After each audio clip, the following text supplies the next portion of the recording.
Hello, and first, welcome, Cernu, Doffy, Bob Marley. Always a pleasure to have you here and to have you pass by. Super appreciated. And yeah, I'm back. And well, I guess, this stream title got attention. Not that I'm really going for that, but, it just as this research caught my attention, and it seemed, when I read the title, counterintuitive, and I agree. But then, like, as I was going through it, and like even just like reading the introduction and like setting the stage, like, oh, like this makes sense. I was like, why are they doing this? And in my opinion, like we're gonna deep dive into this paper because I think it's really cool. And they seem to, do their due diligence, where they survey multiple countries and various religious backgrounds, and it seems like they make a really concerted effort, be thorough, in my opinion. But I'm obviously not a psychologist or an expert in this field. But either way, I think it's a cool study. And yeah, well, I'm also back from a slight hiatus, unintentional. I think my last stream was like 10 days ago. But like, yeah, I had planned to stream last week, but with the combination of the bad weather, like it was a heat wave, and was not appealing to stream in 40 degrees Celsius weather with like extreme humidity without my air conditioner, because my air conditioner would cause way too much excess noise and be a distraction. And then on Wednesday, yeah, it was Wednesday, I went out to eat with a friend, which was great. But then what I ate did not agree with me at all. And I only really started feeling better on like Sunday and Monday. But yeah, now I am back. But I apologize for the hiatus. Not intentional. And hopefully it won't happen again. So with this increase in climate change, or the potential acceleration of climate change, that is a key issue. Sort of, do countries have the infrastructure to deal with all of the weather changes that are occurring? Even here in my province, Quebec, in the country of Canada, like that is an issue we are facing now. Of like, I think there was a story I read last week about how like, yeah, during the heat wave last week, like classes had to be canceled because like there's way too many schools that don't have air conditioning. They're not built for these conditions. When building our infrastructure, which is old and aging and, neglected. Like many of our hospitals that are like really essentially aged out, they don't have air conditioning, and it's a real problem of just trying to like update our infrastructure to withstand the conditions. And yeah, I'm sure just more and more issues like that are going to occur. And I have a bunch of, research that I want to cover last week, but I'm probably going to I'm eventually going to get to all of it at some point on a long enough timeline. But like this particular study, I've actually had since like last week that I wanted to cover, but now I'm covering it now. And an update, I guess on a positive note, I did actually get my tablet eventually. Right here. And I have it set up so that I can actually get it on the PC. So when necessary, to draw out figures, or to hopefully make things easier hopefully to get concepts across easier. Maybe it'll complicate things and make things even more confusing. I don't know. But I enjoy drawing things out, or at least like really trying to provide some sort of figures that people can follow along with. At least in my experience with tutoring and teaching, visual aids have come in handy. I'm trying to apply the same principles on some of the research that I cover. Obviously, the research that I'm going to cover now with the AI, I don't need, as far as I can tell, I won't need to draw any figures. But for some of the biochemistry and biology research that I want to cover for a while, I think visual aids are kind of like pretty critical. Or even just like getting some fundamental concepts across on like protein structure. Like, well, these are three-dimensional things. And without a visual aid, at least for me, it's kind of a challenge to get the concepts across. And if you're a visual learner, I think I tend, I don't know how scientific. I haven't actually looked into the research of like, are people actually, visual or audio learners? My intuition says like no, and that we all kind of like learn in a fairly uniform way. But what do I know? but I do like, nice figures and graphs, and yeah, I appreciate visual and being able to see sort of concepts and something that I can interact with. But before diving into that particular paper, just a couple, I think just like one science story to start off with. So, getting right into it. So, a community member brought to my attention a specific research paper. This one, but I have not yet gotten access to it. I think it was Kitty in the Discord that provided it. I super appreciate. But I have not yet been able to get access to this full paper yet. But I should be able to get it sooner or later. But I have an article summarizing it about scientists create a model of human embryo without eggs or sperm. So I know that there was research. I don't think it was published. I think it was from a conference, basically presenting data at a conference, where I think we seem to be moving in the place of, like, I think it was successful in terms of creating an embryo from 2 sperm, so no egg. And this seems to be going in the more extreme direction of like a human embryo, pretty much. It seems like, I haven't read this article yet, but from just like, well, yeah, through all human intervention, so to speak. Maybe like purely in vitro. So scientists in Israel have created a model of a human embryo from stem cells in the laboratory without using sperm, eggs, or a womb, offering a unique glimpse into the early stages of embryonic development. Oh yeah, it doesn't surprise me.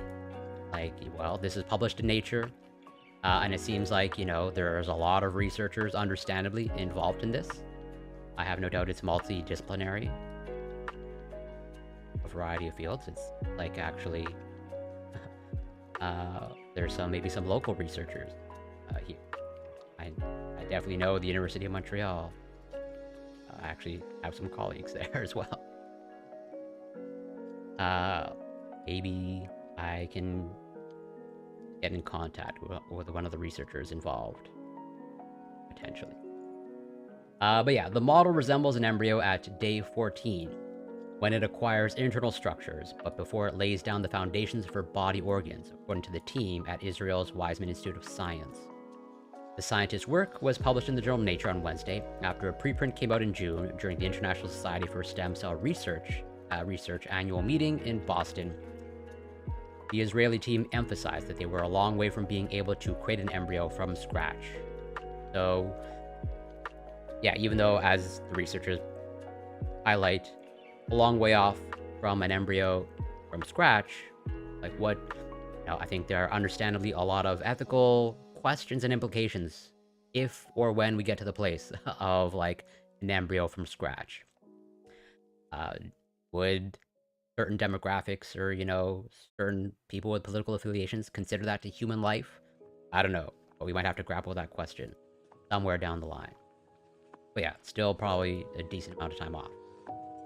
The question is, when does an embryo model becomes considered an embryo? When that happens, we know the regulations. At the moment, we are really, really far off from that point, said team leader Jacob Hanna. However, they said the work could open the door to new ways to test the effect of drugs on pregnancies, better understand miscarriages and genetic diseases, and perhaps even to grow transplant tissues and organs.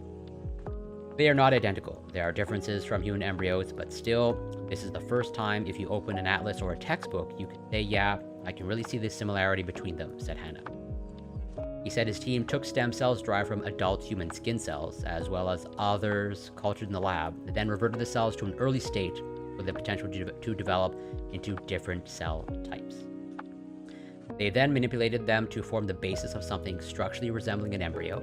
It is not an actual or synthetic embryo, a term criticized by the ISSCR and other scientists, rather a model showing how one works. It seems like more or less proof of concept. Pretty clearly not an embryo or an even synthetic embryo. But a step in that direction. In about 1% of the aggregates, we can see that the cells start differentiating correctly, migrating and sorting themselves into the correct structure, and the farthest we can get is day 14 in human embryo development, he said. Their next goal, Hannah said, is to advance to day 21 and also reach a threshold of a 50% success rate. Oh, Sir Leviticus, welcome. Great to see you. Hope you're doing well. I'm pretty sure the BBC said that it would actually be illegal under current law to grow an embryo like that, but yeah, it wouldn't surprise me. Well, so it's not only Israel. It's like, bear in mind, like, there are dozens of researchers involved here, understandably, with this type of research across a variety of institutions. This is not just, likely the lead research is located in Israel, but you have Sweden involved, you have Belgium, you have Canada, so I don't think this is like solely isolated Israel. The research like this is highly unlikely to just be, singled or pinpointed down at just one particular place. Yeah, fair enough. Magdalena Zernicka-Goetz, a professor of development and stem cells at the University of Cambridge, said the study joined 6 other similar human embryo-like models published from teams around the world this year, including from her lab. And I have other research that's been published recently. So, again, I haven't been able to get the full paper yet, so I've been able to dive into it and try to get a better grasp of what they did. But it seems like they worked with the stem cells and kind of like did some sort of manipulation to the stem cells. I don't know for sure, but I suspect they pretty much like tried to revert the stem cells to the embryonic stage, so to speak. And there's quite a bit of research now coming out, sort of with a lot of what seems like engineering stem cells. Research like this that I'm going to cover, of like reprogramming and really like, pushing the limits of stem cells. Like, how close can we get to like pretty much like resetting the clock on the cells that you currently have, or the stem cells that are available to us. I think I have other research to... Oh yeah, well, this is just modification. This is also pretty cool stem cell research, but sort of in a different category. But yeah, there appears to be, at least from what I can tell, sort of like an exponential increase in stem cell research, and it's like really taking off. And it seems like this research here is like also in that category that has potential massive implications. But again, as they say, far off from getting to an actual embryo. None of these models fully recapitulate natural human development, but each adds to ways in which many aspects of human development can now be studied experimentally. The study raises some ethical questions over the possibility of potential future manipulation in human embryo development, Anna and others noted. He drew a comparison to nuclear physics, however, arguing that you should not stop all research in that field because somebody might choose to make a nuclear bomb. It is important to engage and fully inform the public, he said, with nothing done in the shadows. Yeah. Well, I'm definitely not an expert on all the research that took place with a nuclear bomb, but from what I understand, that research was done like in the shadows. But if they're advocating for research like this being done transparently, and that the public can engage with it, like, I would agree that just as we're going to have to grapple with AI, and I think there's interesting questions regards to AI that I've touched upon, or I guess maybe we've touched upon, in terms of brain-computer interface, and we're slowly inching towards mind-reading technology, either invasively or non-invasively. I have not actually watched Oppenheimer, but I definitely want to. I actually watched Barbie a couple of days ago. Decent movie, but I've only heard mostly good things about Oppenheimer. It's definitely on my list. Whenever it comes out on whatever digital download or Blu, watch it. So, just to make sure I actually cover the research I want to cover, and well, I get this is not the research I want to cover now. This is maybe just a preview of of research that I'm going to cover soon, probably the next couple of days. And this is like one of the reasons why, if not the primary reason why I want to get a tablet. It's like, this is really cool research. This is like right up my alley. This is the Journal of Biological Chemistry, high impact sort of, biological chemistry / biochemistry journal that publishes some really cool research. And this is in the domain of protein engineering and protein structure. And it also overlaps with other research that I've covered before in terms of like optogenetics and that technique. That's a really cool technique, using light to, control, let's say, cellular or even brain activity, etc., etc.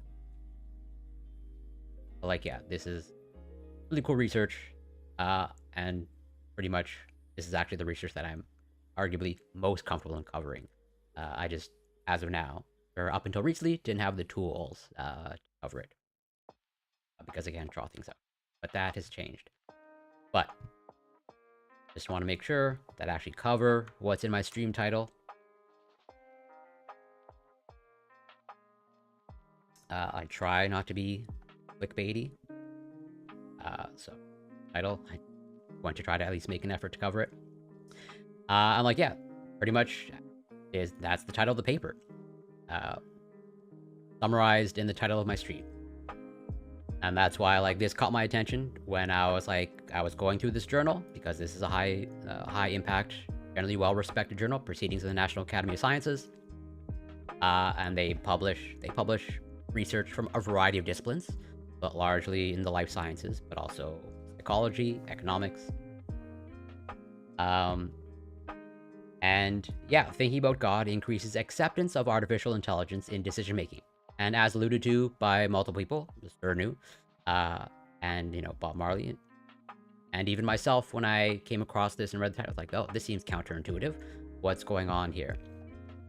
If Israel's never created, we wouldn't have these amazing victories within the scientific community. I mean, you're not so Israel.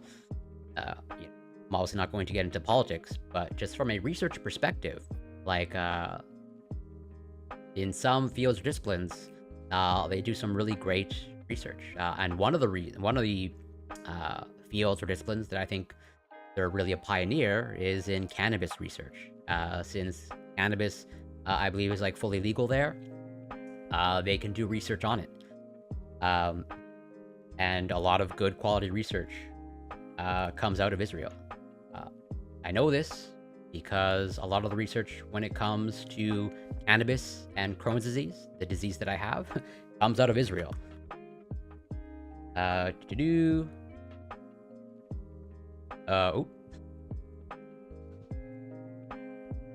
Thanks for the promotion.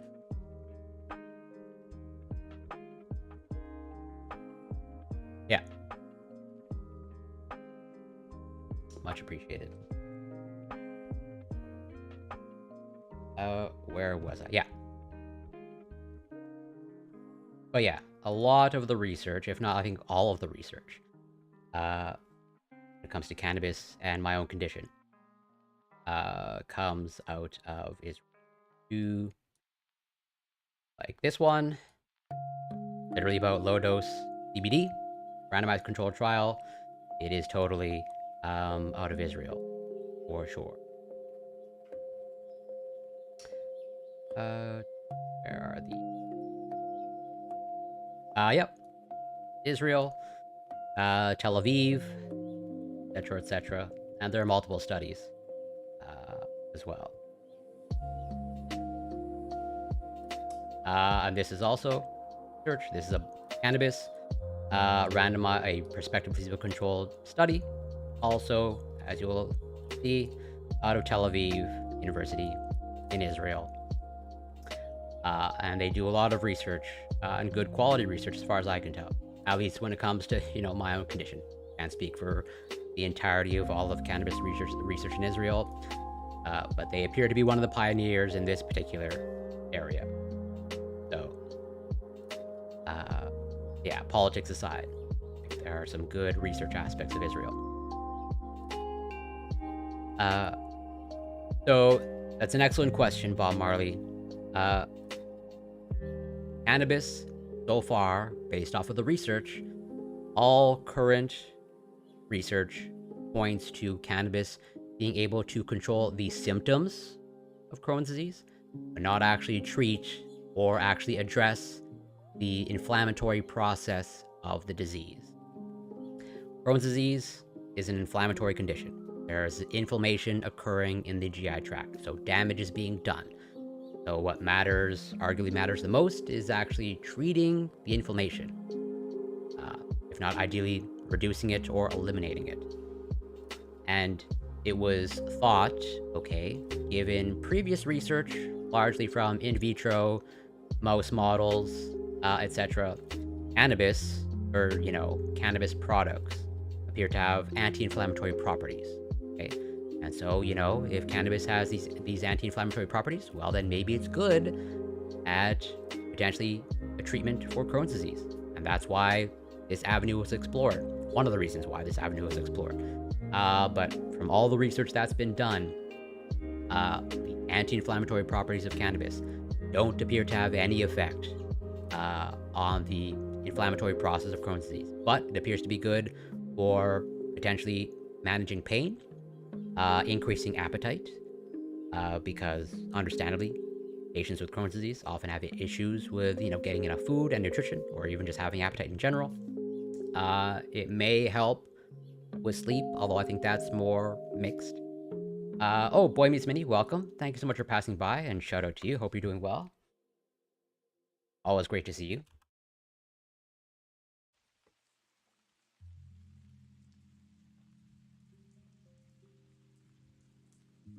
And we are collectively thinking about God. Obviously, my first step in creating the cult that I've always wanted to create. Where also I will consult the research just to, provide some confidence that what I'm saying is not BS, because this is one of a sort of a mild source of frustration for me, because I'm involved in some online communities for Crohn's disease for my condition. And very often, understandably, many people want to turn to it because they read some, other articles, I would say inaccurate articles, saying, oh, cannabis is anti-inflammatory, therefore it's good for Crohn's disease. But so far, it has not held up to scrutiny. Where... Okay.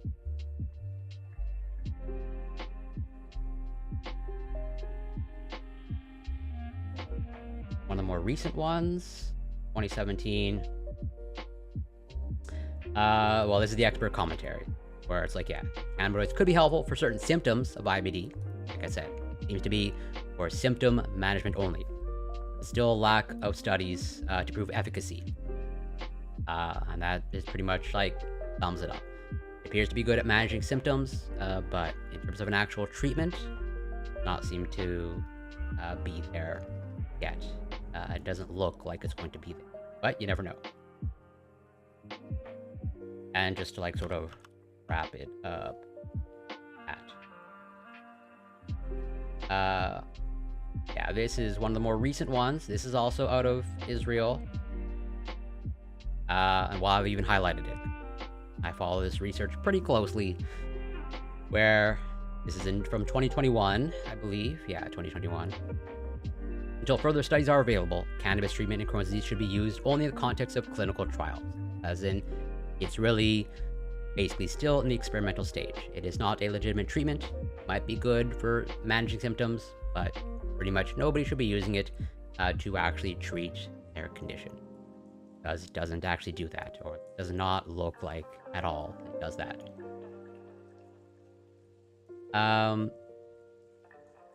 And if your doctor said, so obviously I don't know the nature of your exact stomach issues, but if that's what your doctor said, I would encourage you to listen to them. For sure. I'm only talking about or sharing the research of what I know about cannabis and Crohn's. Obviously, that is pertinent to me. And totally, well, cannabis is legal in Canada. Don't need a prescription. But I understand it's different for you and where you are. But yeah, so when it wasn't legal here in Canada, totally, Crohn's disease patients, they could get a medical use or prescription for medical use for cannabis. Because again, like I said, for symptom management, appears to be good.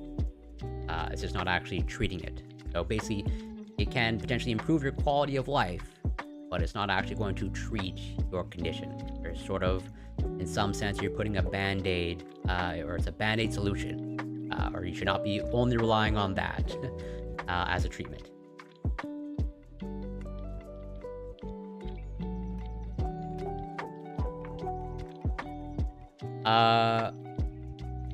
If you're referring to Crohn's, I mean, I mean, obviously we don't know yet. The research is still ongoing, but there have been quite a few studies that have been carried out so far. And also bear in mind to sort of hammer this point home. One of the reasons why I push back is because it can actually, there's some research, okay, this is just an association or correlation, but it could actually potentially make things worse.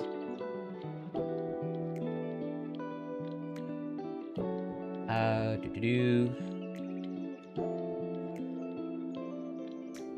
I can find it. Right, yes. Here it is. And pretty much just as the title says. Cannabis use provides symptom relief in patients with inflammatory bowel disease, but is associated with worse disease prognosis in patients with Crohn's. That's why it's really tricky.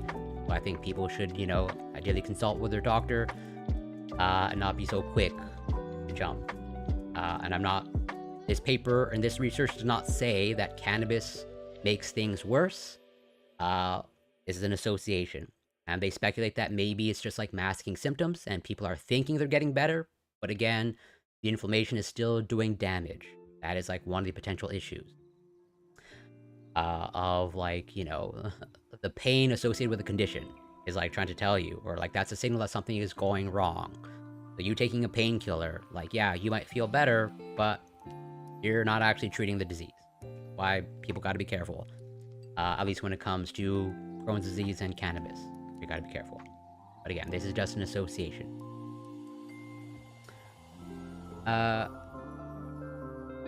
On the hierarchical mode, new faith is about inclusion. Well, I totally agree with you.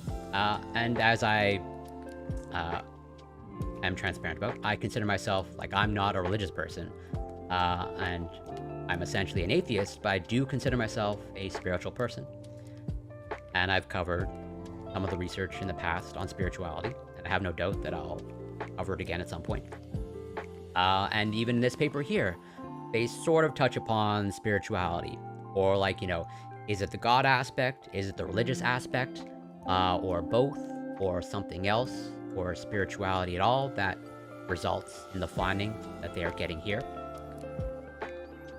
But to set the stage, just as, I personally don't believe in God, and at the same time can totally believe in God can exist. I'm not against the idea that God can or can exist. That's relevant. If I ever saw evidence of God, I would see the point. If there was such a thing as God, I believe that entity create universes out of whims. Things. I don't think it really cares about the universe as a whole, just like I don't care about the end. Yeah, that's totally fair. Oh, Lesbian Hot Sauce, welcome. And shout out to you. Hope you're doing well. And also,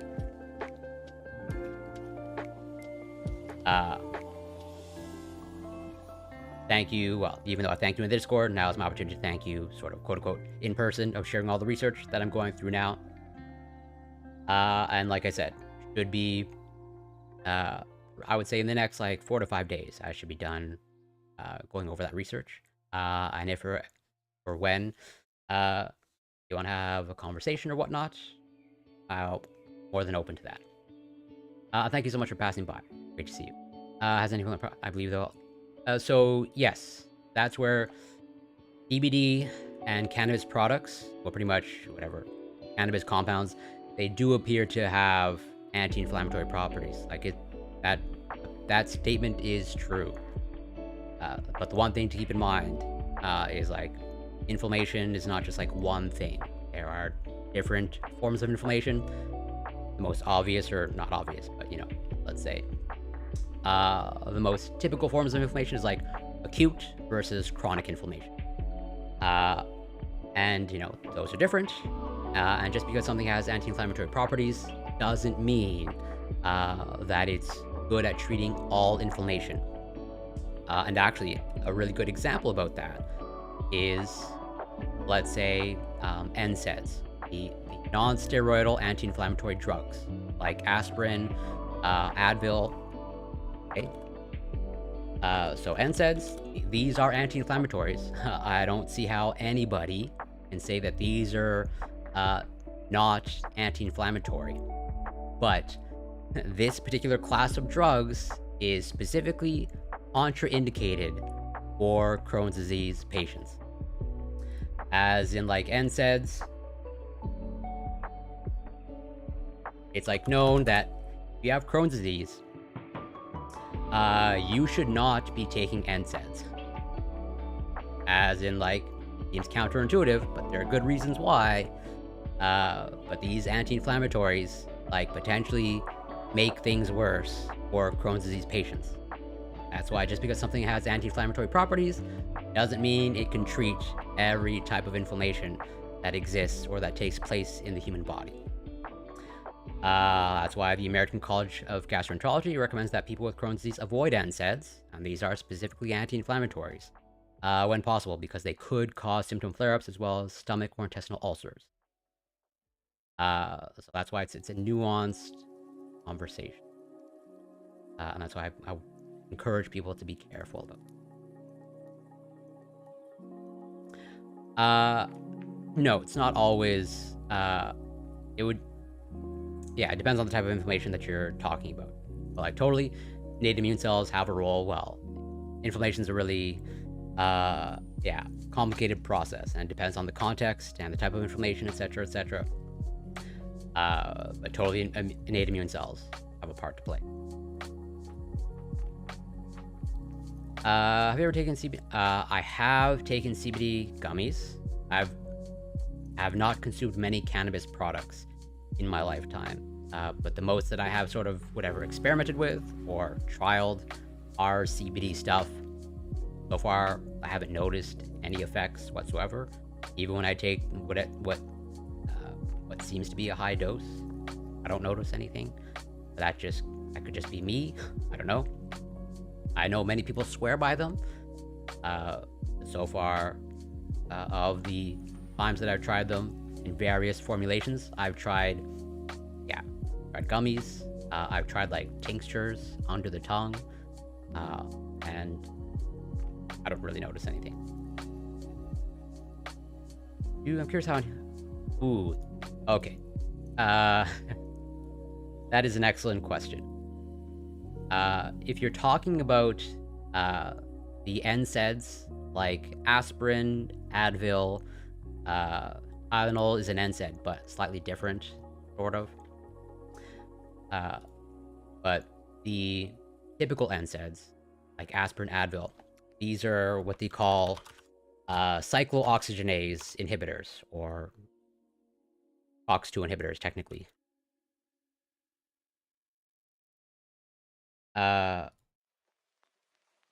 So what they do is cyclooxygenases, they are a class of enzymes.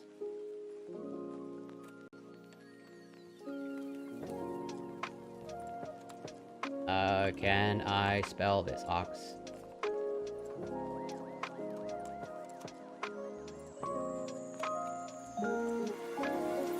So and since they're enzymes, they're proteins, and as mentioned, all that aspirin and ibuprofen does are your typical anti-inflammatories that you get at your pharmacy. They bind to these cyclooxygenases, and they have a role in inflammation. They don't only do things with inflammation. That's why there's potential other side effects that occur. But at least when it comes to these ones, that's what they do. Bind to this class of enzymes. Broadly speaking. I might do a deep dive later on at some point. It's like, it is an interesting mechanism. But I do want to make sure that I cover what I intend to. Tegma, welcome. Great to see you. Shout out to you. Thank you so much for passing by. I hope you're doing well.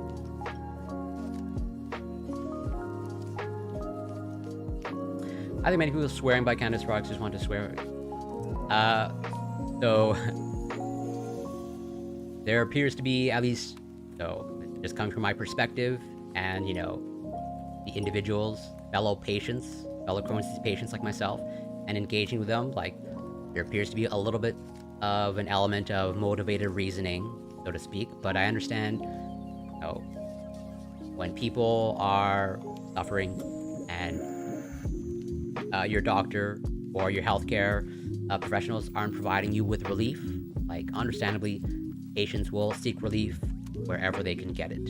That's why, like, I don't blame anybody for exploring or wanting to try cannabis. I just want them to be informed and understand that, at least if you're a Crohn's disease patient, you should probably not be relying on that as any sort of actual treatment. I am doing well. Thank you so much for asking.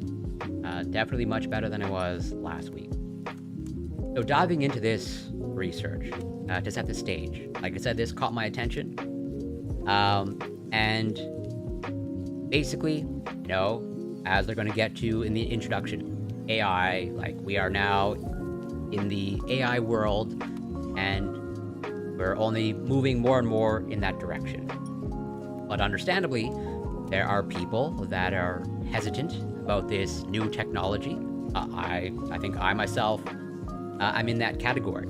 I think I express my concerns on every stream that I do about AI. I have very legitimate concerns about AI. I am kind of a little bit more on the AI hesitant camp. And so maybe this research applies to me. Or maybe I should be thinking about God to, be more optimistic about AI.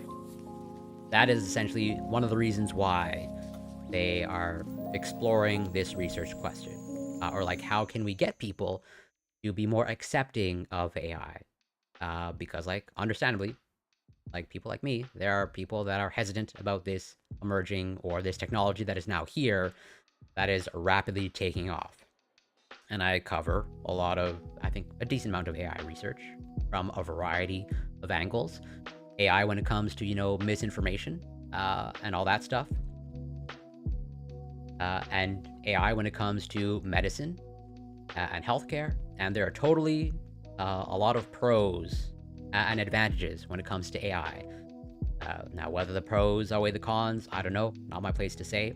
There are also clear negatives. And I've covered some of the negatives of like AI and its potential ability to dis or misinform us. And so, basically, it's a brave new world, so to speak. The way algorithms can use bias, 100%. And I haven't used ChatGPT much. Of the limited amount of time that I've used it, I've been somewhat impressed by it, but like I mostly use it as like a fancier Google. Yeah, for sure. And as I highlight here, in terms of like, whatever, its impact on the economy, like it's gonna have a huge impact on the economy, maybe largely for, whatever, increasing the economy.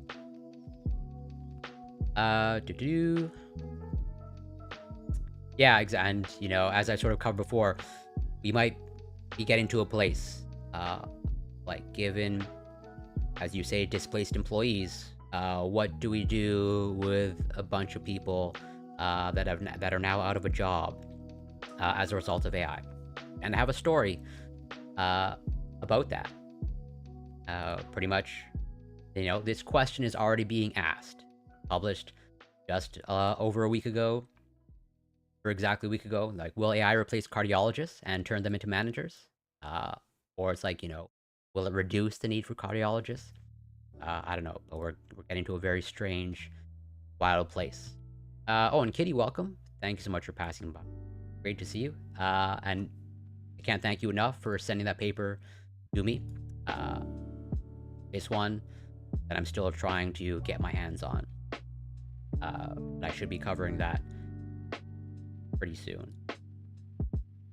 And I agree with you that hopefully, if in fact, I'm not hoping for people to become, unemployed or lose their jobs, but assuming it happens, and I think there are good reasons to think that, Like, yeah, hopefully it is an actual justification for UBI, as in we can no longer ignore, unless we really want to, have people in really dire circumstances of like, hey, their career is over, because just like AI overnight made them obsolete.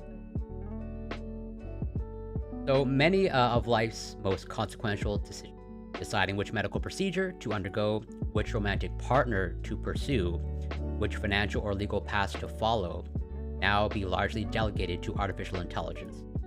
Empowered by algorithms that very often surpass humans in their efficiency and accuracy, AI has the potential to significantly affect people's well-being and the world's economy. Estimates suggest, in fact, that developments in AI will add $15.7 trillion to the global gross domestic product by 2030, driven by the more efficient production of goods and services and the strong demand for new offerings enabled by AI. Whether AI reaches its expected potential, however, will depend on the extent to which people are willing to embrace it in the years to come. And I 1000% agree, UBI would be based. We can take that cash flow and give everyone a home, food, 1000%. And I don't think I can agree more strongly. Like, that ought to be the goal. Because again, unless like the people that are just out of a job virtually overnight, we're just going to pretty much say screw you to them. We'll have to grapple with that, I hope. Despite AI's ability to outperform humans in many contexts, people often exhibit a biased preference for human recommendations, a phenomenon known as algorithm aversion. This seems to be an actual described thing in the research that I'm only now learning about, or I only learned about from reading this paper.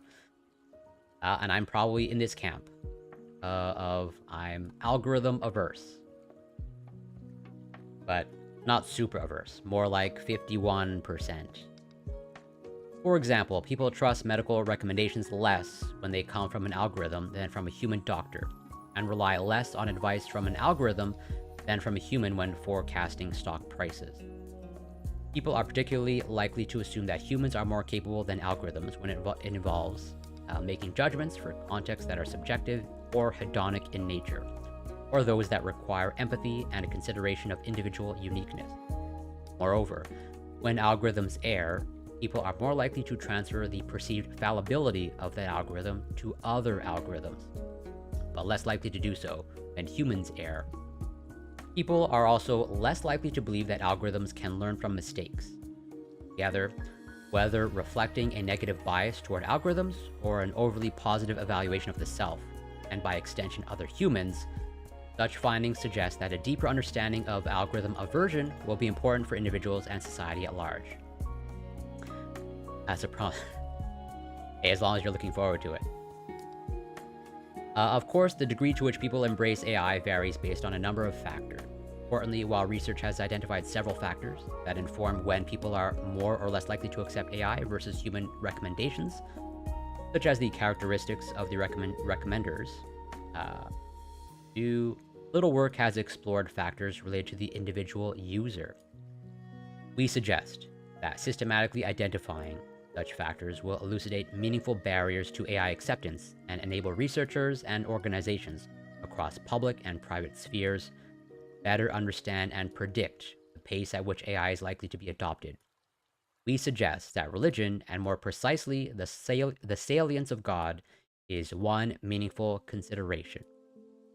So yeah, understandably, well, there's this past documented phenomenon that, like, I'm probably, like I said, in that camp of, algorithm aversion, or algorithm averse, or maybe just I'm probably just AI skeptic. But I do recognize that there's a lot of massive good, maybe majority good, that it's going to do.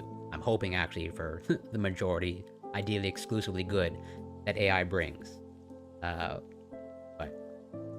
I just have my biases. But given the fact that this is a thing, and that there are people, I guess like me, that are AI averse, well, what do we do with these people? Or can we do something with these people? Can we convince them to, have faith, so to speak, in AI? And so that's why I think they're exploring this option. And, they're being pretty explicit of, like, one of the mechanisms or one of the ways to explore getting people on board with AI is just like, well, the salience of God, as they say.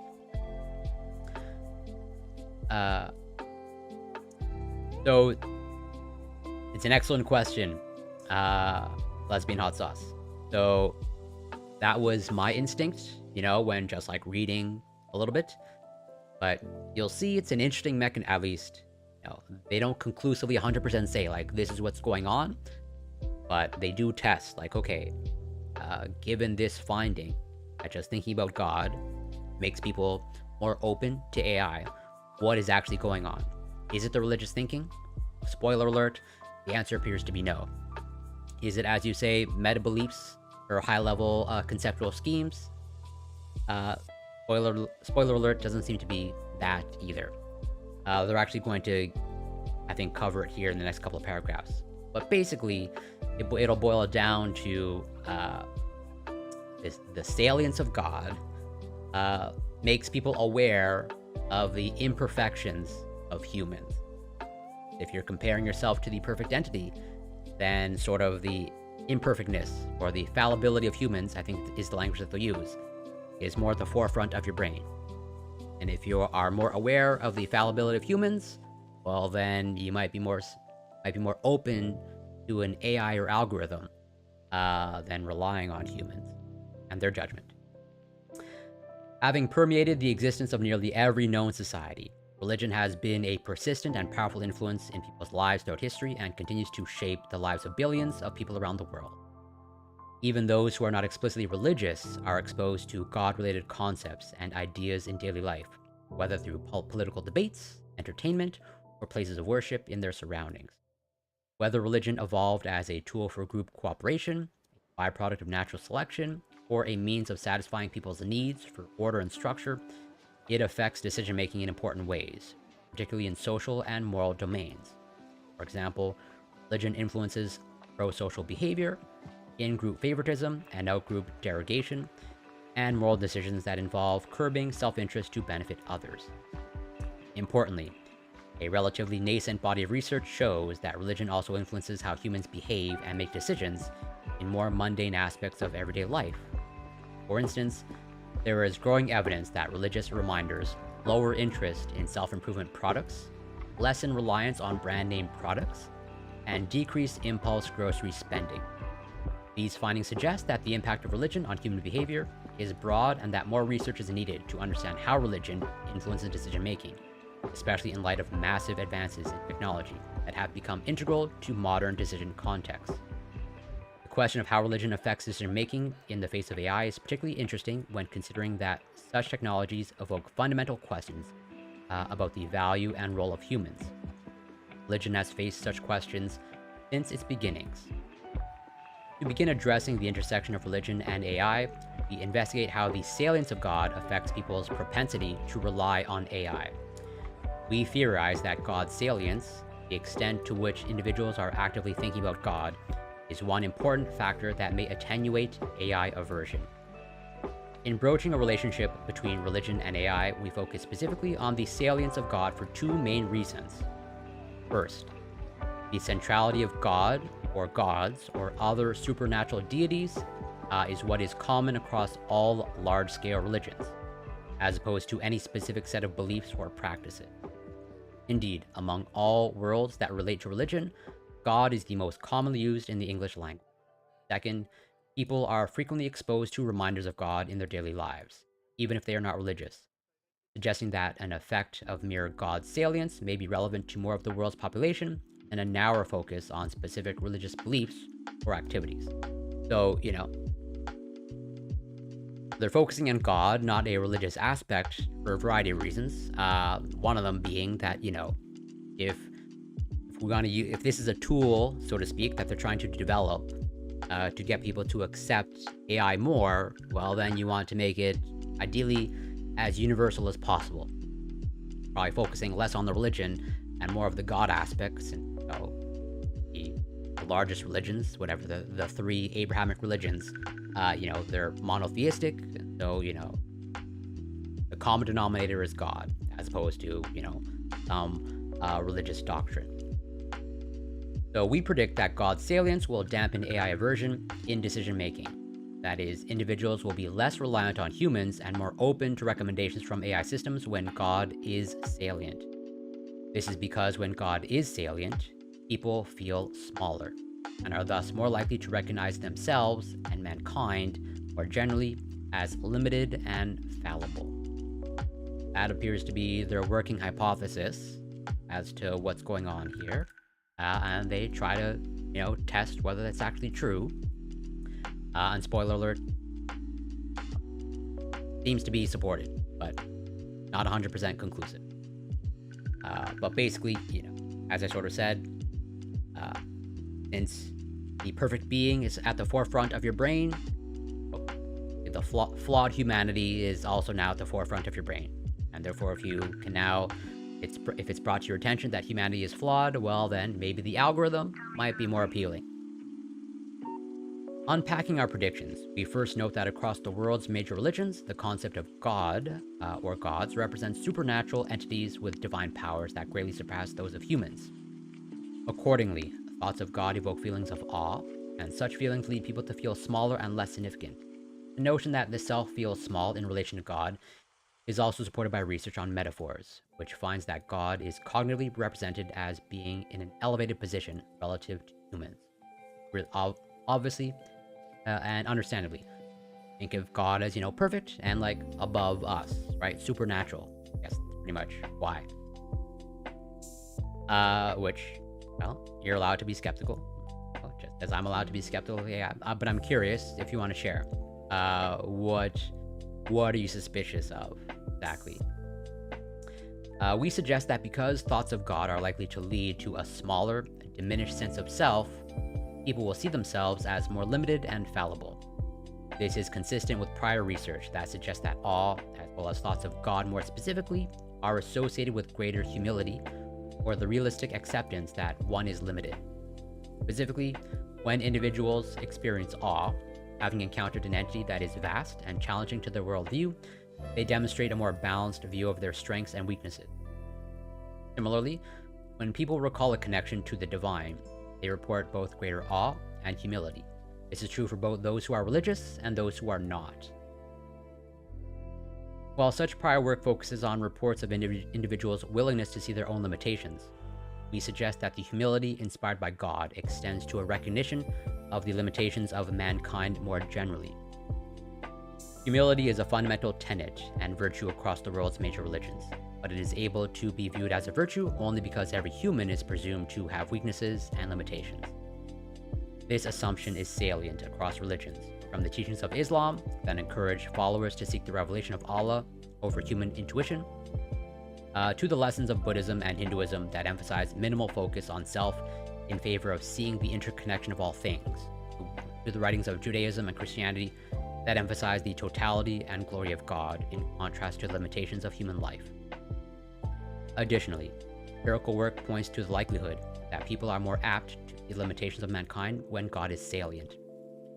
When individuals experience awe, as is often evoked by experiences with the divine, they feel more connected to others. In particular, they identify more closely with their groups, nation, and species.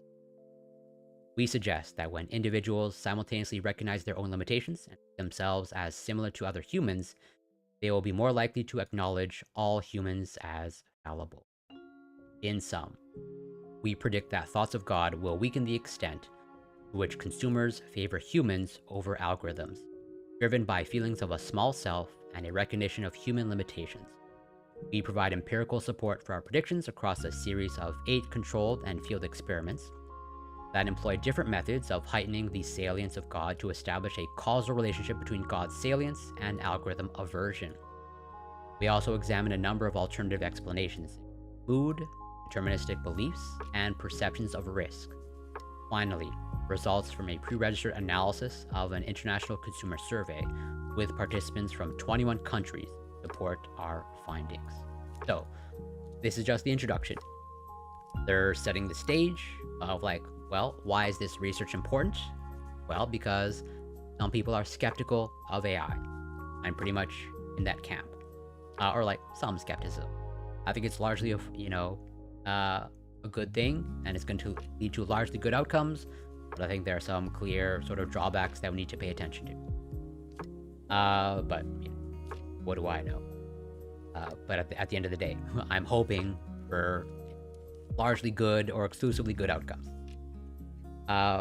And so with that in mind, trying to get people on board with AI, well then how do we go about doing that? And they're putting this sort of strategy forward. Of like, I guess there's past research about, you know, God and openness, or maybe God and humility, and acceptance of new things. And so that is like their working hypothesis that they pretty much put on the table from the get-go. And it's in the introduction. Of like, well, if you bring, like I said, show me the money. Oh, wow. Thank you so much, peer review, Greg, for the sub. Super appreciated. And shout out to you. I hope you're doing well. Thank you so much for passing by. And also, if you're not subscribed to the peer reviews channel, should be. See if I can find.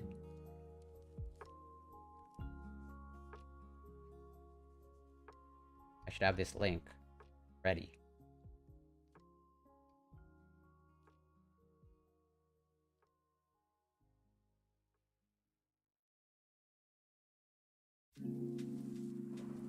Oh, and also that's pretty true. Great to see you. I'm not sure why I can't find it, but shout out to you. Super appreciated. And super generous.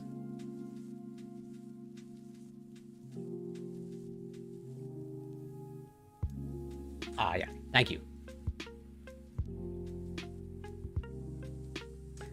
But yeah, so like invoking God in your mind pretty much brings to your attention that you are a flawed human being. And therefore, if you're a flawed human being, well, then you're going to be potentially less on board or more skeptical of human decision making. That is pretty much their working hypothesis. And so they're going to carry out experiments to test that hypothesis. And the way they go about it, I think, is pretty cool. You know, they not only do surveys, but they actually do, as we will see, they do on-site experiments. Like literally, and as we will see, like pretty much asking people questions right in front of a mosque. Or like, what is the effect of asking questions either in the presence or absence of a mosque? I'm suspicious because contemporary belief in a monotheistic God also increasingly coexists with occultist beliefs. Yeah, that's totally fair. That's why, well, they touch upon it that we're gonna get to. Like, it might not be the God aspect that is like super critical, because like as you, I think correctly point out, in my opinion, sort of like supernatural beliefs or like, you know, I guess occultist beliefs, like you said, astrology, good example. You know, that might be a con to, you know, invoking or having God salience. But you may be able to sort of have this God aspect by just through the spiritual aspect. And they touch upon it briefly. Of like, you know, you might not have to, I guess for lack of better terms, you may not have to go full God to get the same results. You may just need to highlight some spiritual aspects. And, you know, as I mentioned before, I consider myself a spiritual person. But although, despite that, I am sort of an AI skeptic. So, they first start off, there's multiple studies here. This is their first study. I find the parallels between AI and a deity interesting. I do too. That's totally why it caught my attention. Further, we are in a highly managerial and technocratic oriented society, so it wouldn't surprise me that people are looking to these supposedly objective calculators. Yeah, that is totally fair. So, study 1. To determine the impact of God's salience on the preference between human expert and AI recommendations across different tasks, we randomly assign participants in the pre-registered study to either a high or low God salience condition. And, you know, one of the reasons why I think this is a cool study because they test sort of multiple things. We'll see they carry out multiple studies, both kind of like survey, questionnaire types, and they do sort of, I think, cool on-site, both on-site, like in front of a mosque, and also on-site and like getting people to listen to like religious music, and like how does like religious music affect their decision making. And they also test, I think, like, you know, I guess the best way to describe it is like multiple levels of decision making. You know, not, I think it's fair to say, not all decisions are equal, where like, you know, from what to eat versus like what medical intervention to choose, is, you know, there's different weight to those decisions. And they sort of like try to tease out or test like, okay, well, how sort of like how far can we push this? Or like, you know, where does AI fit sort of in people's decision-making hierarchy of like, well, do people trust it for, you know, choosing a food for you? Or like, are they now less trustful when, you know, making medical decisions? They don't really go that far, but they try to test like multiple levels of decision-making, as we will see. Could just as easily come to the same conclusion of supportive for AI among people that are more mental. Yeah, that's fair. But I think one of the strengths, in my opinion, okay, but I am not an expert in this field, but I think one of the strengths is they really try to tease out, like, what is actually, like, the driving force behind their phenomenon. They're not just trying to go with, like, an association. They're really trying to tease out. Whether they actually are successful or not, maybe a different story. But it seems like they actually put in the effort to, like, really find out, like, what's going on here. Not just making the association of, like, oh, people that believe in God, they happen to be more open to... This is like Hitchhiker's Guide to the Galaxy. They made the computer to get the answer to the meaning of life. Yeah. Good reference. Always a classic reference. So, I know what you're referring to. There's a little bit of debate in terms of psychological priming. And maybe there are definitely some studies. I can't speak with absolute authority on these things. Again, I'm not an expert in these. But from what I can gather, like, maybe the effects of priming were sort of overstated or overblown, but I think using the term debunked a little bit too, not a little bit, I think too strong of a word, because, like, you know, I think debunked generally means of like, oh, like not valid or false. At least that's sort of the way I use the term. And I think the research on priming, or rather, it's still recognized that priming is a thing. You can totally, I mean, they're arguably doing it here. So unless you're going to say that, you know, the findings that they get here are just like false findings or they're fabricating, which, I mean, who knows? Maybe we'll find out somewhere down the road. You know, I cover retractions, right? So maybe this paper will be retracted. Totally possible. But as of right now, I see no reason not take what they're presenting at face value. But there is a little bit of a debate about priming. And there's totally a valid question there of like, how seriously should we take priming? But there's a lot of evidence, or rather there's a mountain of evidence in terms of like priming. We may have just overstated it, but it still seemed big. Participants in the high God salience condition wrote about what God means to them. In the low God salience condition, participants wrote about their day. That's pretty much how in this particular study, so this is just study 1, and they carry out multiple studies they range from simple like this to, I think, pretty decently complex. Which, like, getting people to think about God and getting them to do a writing exercise. That's what they're doing here. Here's your writing exercise. Here's our experimental. We're going to get you to write about God. So we're trying to put in the God salience in their brain. And then the other group of participants, well, just write about your day. So that is an excellent and valid question. So I highlighted it here. Okay, and I suspect it's largely monotheistic, given the fact that, you know, it's fair to say of the people who are religious, they subscribe to the monotheistic religions. I think that describes, like, I don't know, 95, maybe more of the religious people. So I only assume, but they don't really explicitly say. But they do this manipulation check, as they say. And they pretty much like ask them, well, after the writing exercise, they ask them pretty much explicitly, like, were you actually thinking about God? And like, so they're trying to take that into account. And I believe, like, yeah, it's always monotheistic. And it seems like, yes, assuming they're not lying, which they totally could be, there's no reason to think that. Like, they are getting these people to think about God. Participants then indicated their relative preference between relying on a human recommendation versus an algorithm's recommendations for 24 different contexts. 0 is strongly prefer algorithm, to 100 strongly prefer human. So topics included things as trivial as watching a movie, and as meaningful as choosing a romantic partner. After indicating their preferences, participants rated each task on its objectivity, consequentialness, and the extent to which one's unique needs must be considered for the task to be completed successfully.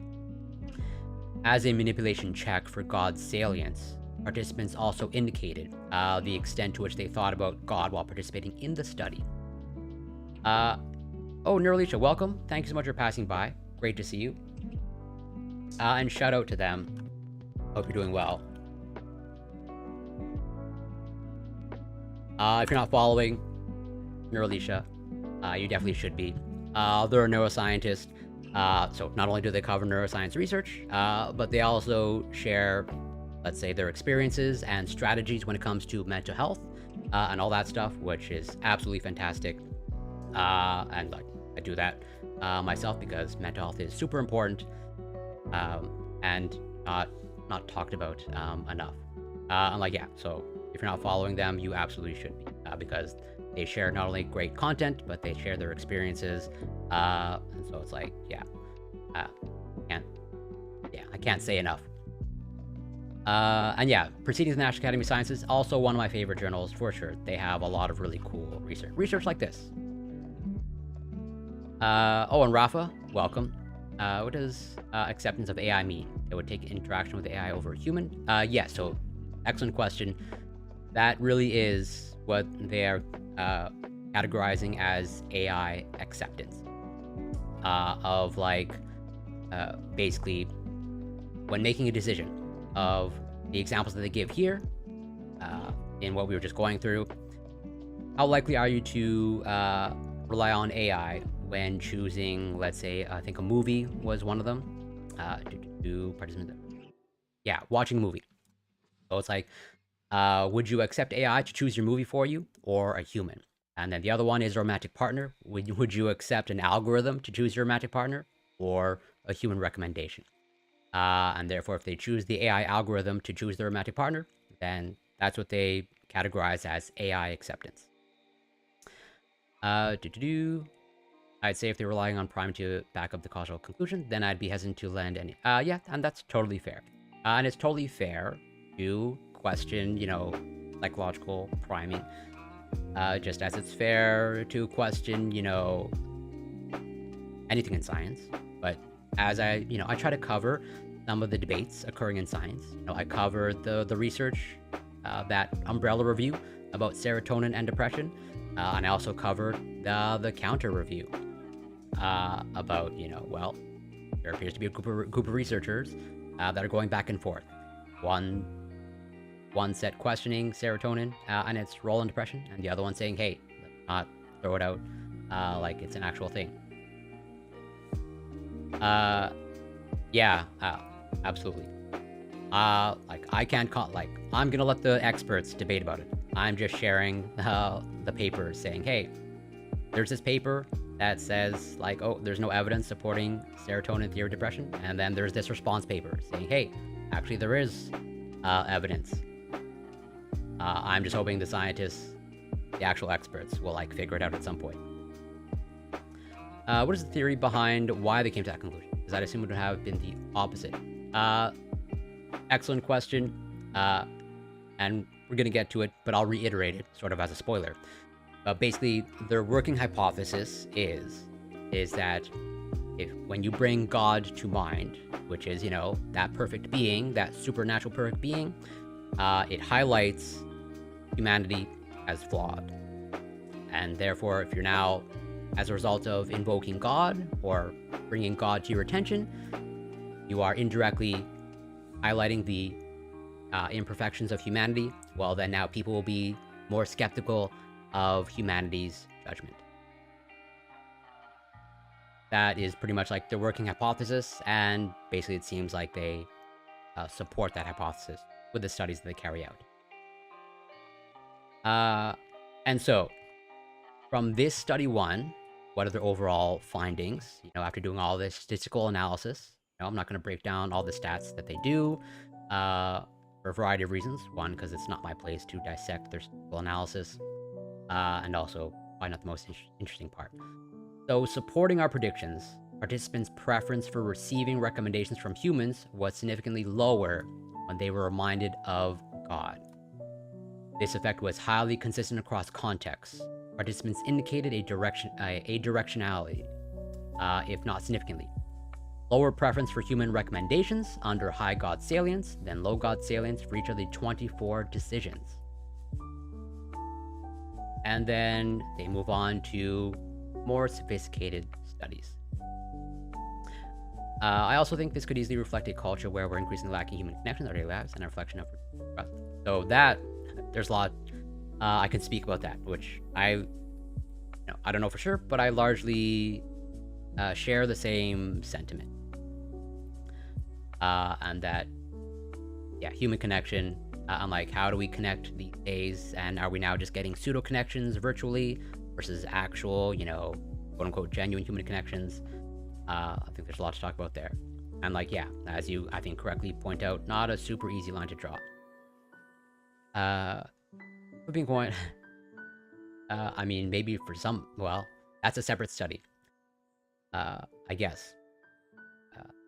AI acceptance versus flipping a coin. Which one now would you go with? I'm sure there's going to be some people that would choose the coin flip versus an AI. So, as they sort of say, they did this preliminary study of just getting people to think about God during a writing exercise, and then just seeing how open they are, have AI make a decision for them. So, having provided initial evidence of the impact of God's salience on people's increased willingness to rely on AI across a variety of tasks, we tested our prediction in 4 specific domains: financial investment, music, food, and nutritional supplements, online and field settings. So the really, I think, and in my opinion, but non-expert opinion, because not my field, but it seems like, they're trying to do their due diligence, and not just rely only on online stuff and surveys. So in pre-registered studies, we manipulated God's salience by asking participants to write either about what God means to them or about what they did earlier in the day. Participants then proceeded to their respective decision tasks. Study 2A, we asked participants to state their preference between 2 hypothetical mutual funds, one recommended by a human and one by an AI.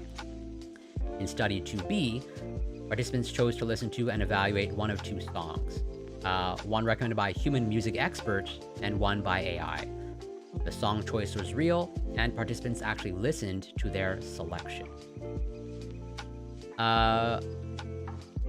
And well, they actually, so funny that you mentioned black boxes, because they explicitly mentioned black boxes here, and they actually try to tease out of like, well, is some of this AI skepticism coming from just people sort of viewing AI as a black box? And like, if we actually sort of basically open the box and get people to understand what's going on with these algorithms, are they now more open to it? So they actually try to run that test of like, maybe it's just basically an ignorance thing of they just don't know what's going on with these AI algorithms, and therefore if we inform them, and maybe it's no longer a black box, and they'll be more receptive to AI acceptance. I agree with you wholeheartedly. And they do sort of an interesting study that you'll see later on. They really try to, again, test multiple levels of decision-making, from like the trivial to the little bit more serious. I think later on they cover, I think, like an actual sort of medical decision, or like, I think it's a dentist in the context of a dentist. And like I think they do like the comparison of like a root canal or choosing a root canal versus something else. I can't remember. But yeah, you really try to cover multiple levels of this. In pre-registered study 2C, conducted in Turkey. So they're also covering multiple aspects of, let's say, God. So they have this US-based studies, okay? But, you know, no surprise, the United States, there's a bias towards Christianity. But now they do evaluate a different religion.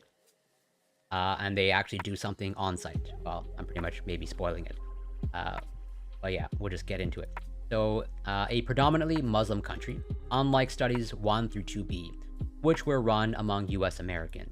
We manipulated God's salience through the presence or absence of environmental cues. This is in the field, not just surveys or a writing exercise. It's really in the presence of people, face to face, and they're manipulating the environment. More specifically, half of participants were recruited in front of a mosque with a full view of the mosque, while the others were recruited nearby without any visible religious cue. Participants then indicated their preference between two snacks, one recommended by an expert, nutritionist, and one by AI specializing in nutritional advice. Additionally, participants indicated whether they had heard of or consumed the offered snack before, and the extent to which they thought of God while making their choice. Because, and this is interesting, which is why I highlighted it, because the call to prayer also heightens God's salience, because they're in Turkey, so this is Muslim majority country, and so from what I understand, I've never been to these places, but there's actual calls to prayer that pretty much, you know, virtually everyone, presumably virtually everyone, can hear. We noted down the exact time of data collection for each response in order to control for the duration since the last call to prayer. And it seems like, if I remember correctly, this is like sort of a moderating variable of like how close it was to the call of prayer seems to have some sort of effect. Are they told which is AI and which is human? What would be the difference from a song written by a human? Yes, they are told. Pretty much it's basically asking them, this is the selection made by AI. This is the selection made by a human, or, you know, an expert, as they will say. Which one do you go with? I would like to know more about how this operation. That I can never thought, but AI can never deduce in the way we do as we're going to be with phenomena. I will leave that up to the AI experts, or the algorithm experts. That is definitely a question outside my area of expertise. Even though I cover AI research, can I actually like speak with any authority on like you know, the training of these AIs, what they're actually doing at an algorithm level? No, absolutely not. The most I can talk about, so I can talk about, you know, talk about AlphaFold, which I will at some point, you know, now that I have, you know, my tablet. This is an AI. This is in, you know, biology, biochemistry. I could talk about this AI, you know, for sure. Not absolute authority because, you know, I'm not a computer scientist, but I have a much greater idea of what's going on here and how this AI was trained versus all the other AIs. Because this is like right in my field.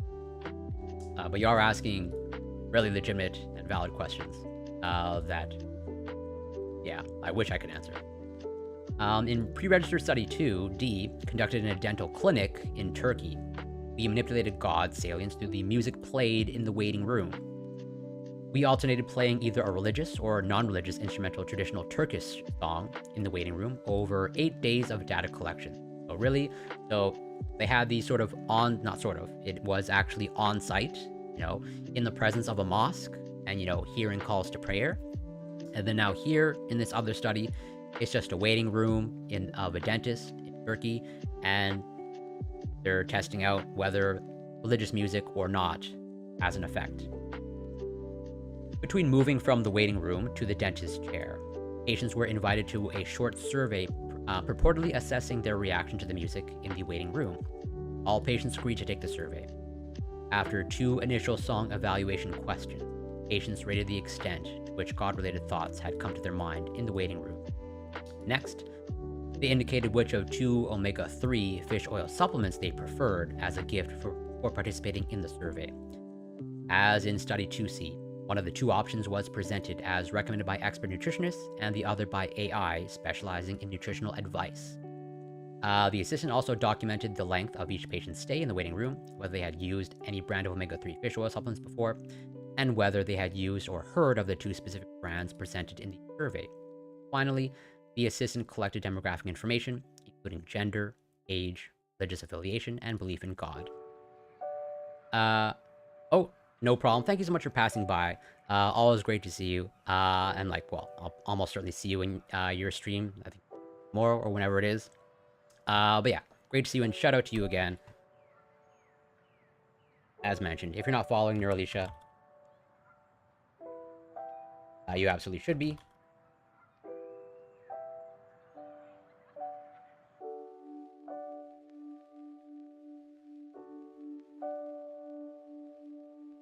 This properly.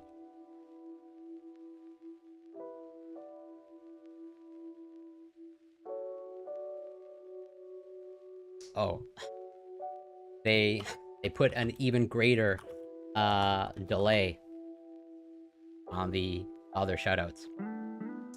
But yeah, take care, be well, always great to see you.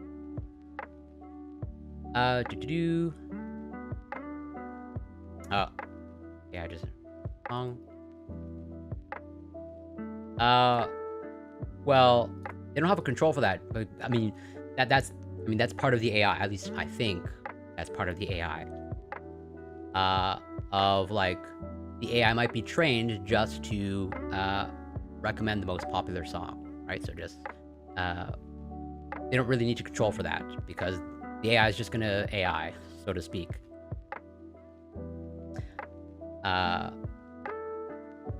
Yeah, it all depends on how the AI is trained.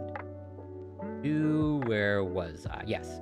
So, we obtained consistent results across studies, 2A to 2D, in support of our predictions. In Study 2A, 35.7% of participants in the low God-Salins condition picked the mutual fund recommended by the robo-advisor, compared to 50.5% of participants in the high God-Salins condition.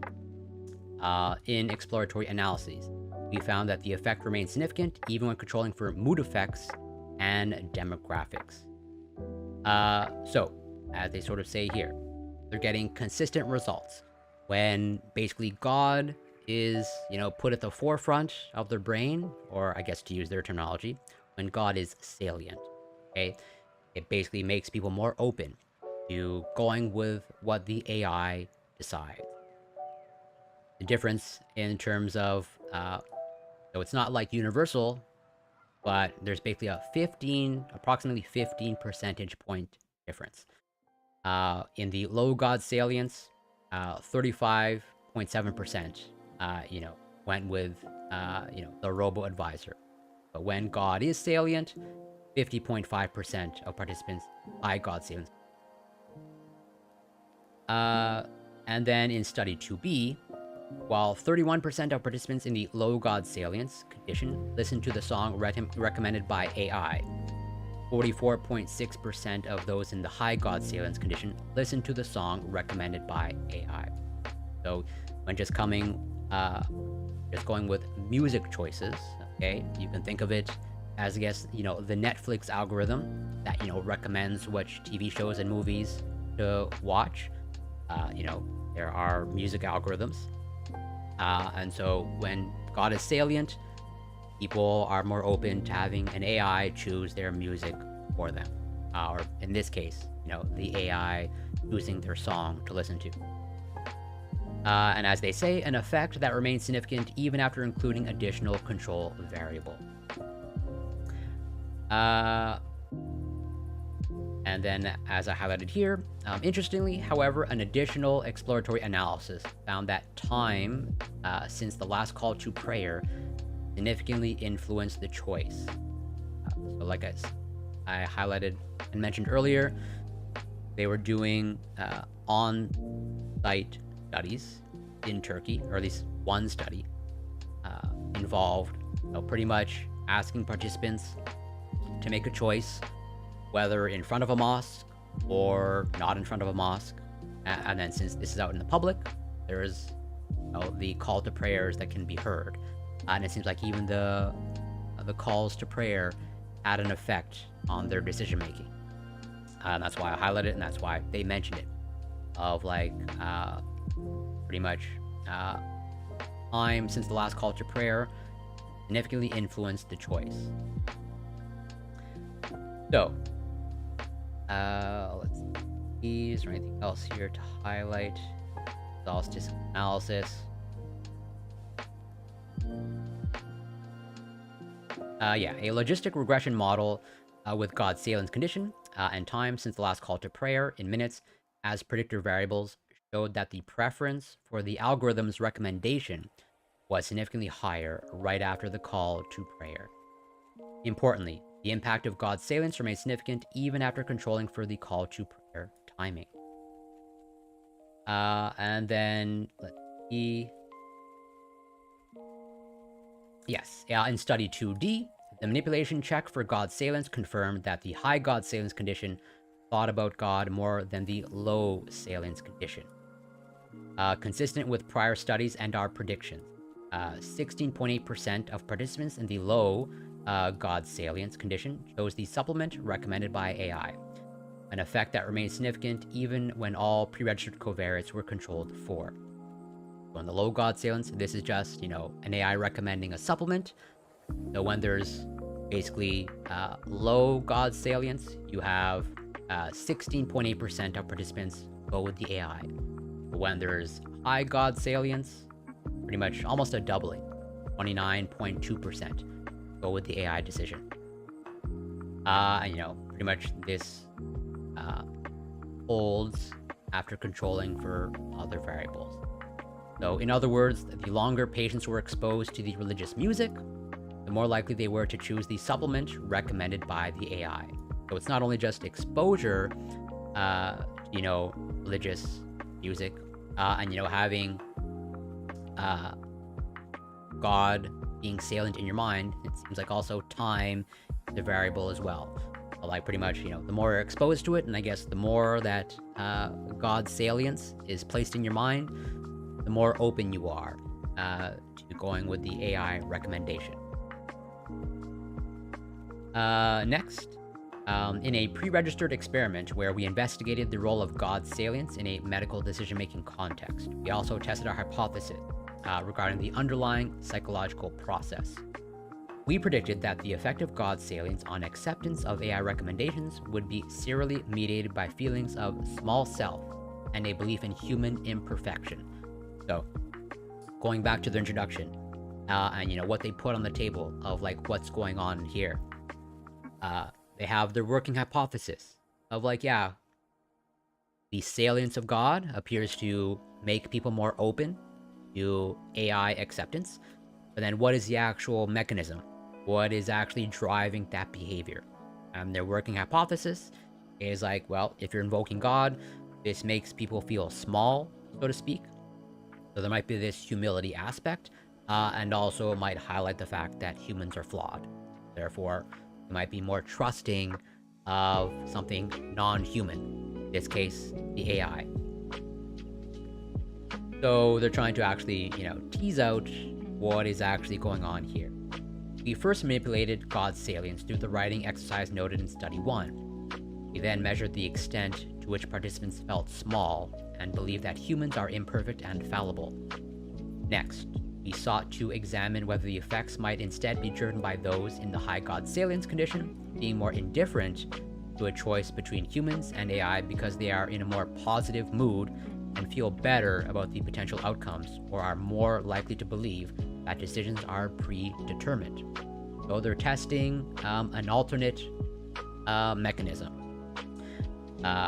where maybe it just puts people in a more positive mindset, and maybe just having God salience, on their brain just has this mood enhancing effect, and therefore maybe just places them in a just greater state of optimism.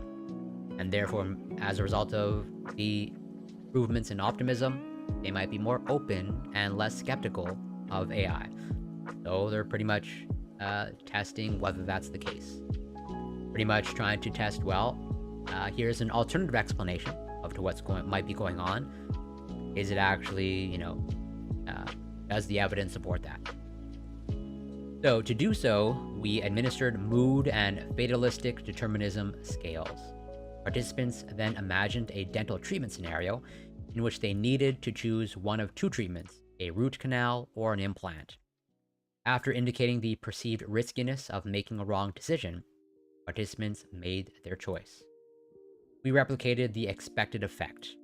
33.5% of participants in the low God salience condition preferred the recommendation by the AI, while 44.3% of participants in the high God salience condition preferred the recommendation by the AI.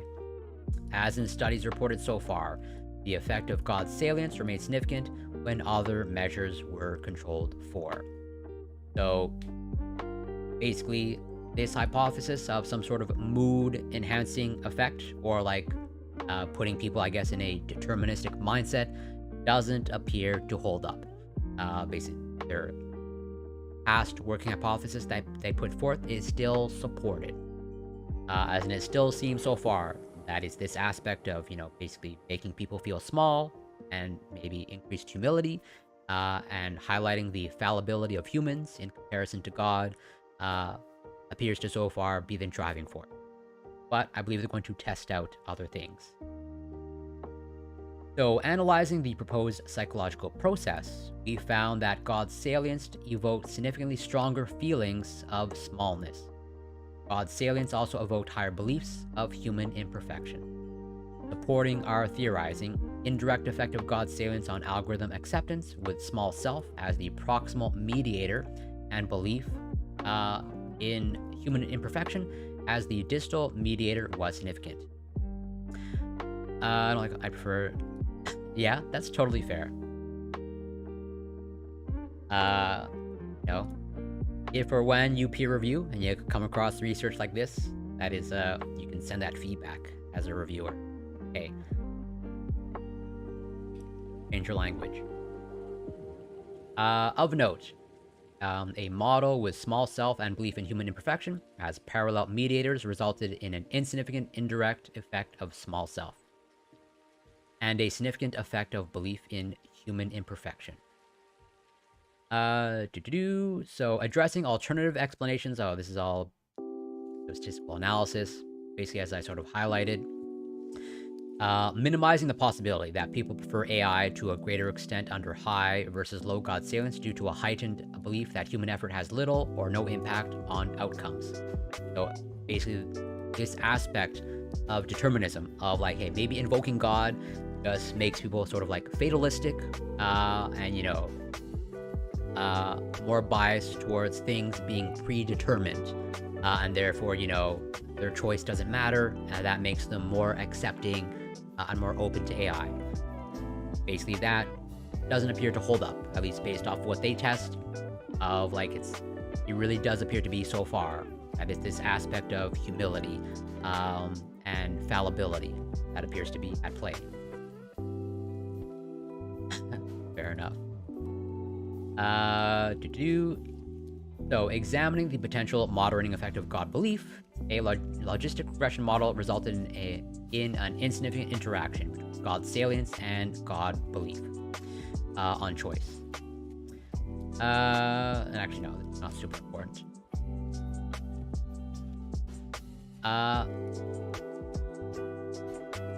That's totally fair. I'm thinking. And anything that I say is totally just speculation, because at the end of the day, I don't know, and this is not my field of expertise. Take anything that I say with a grain of salt. But I suspect, I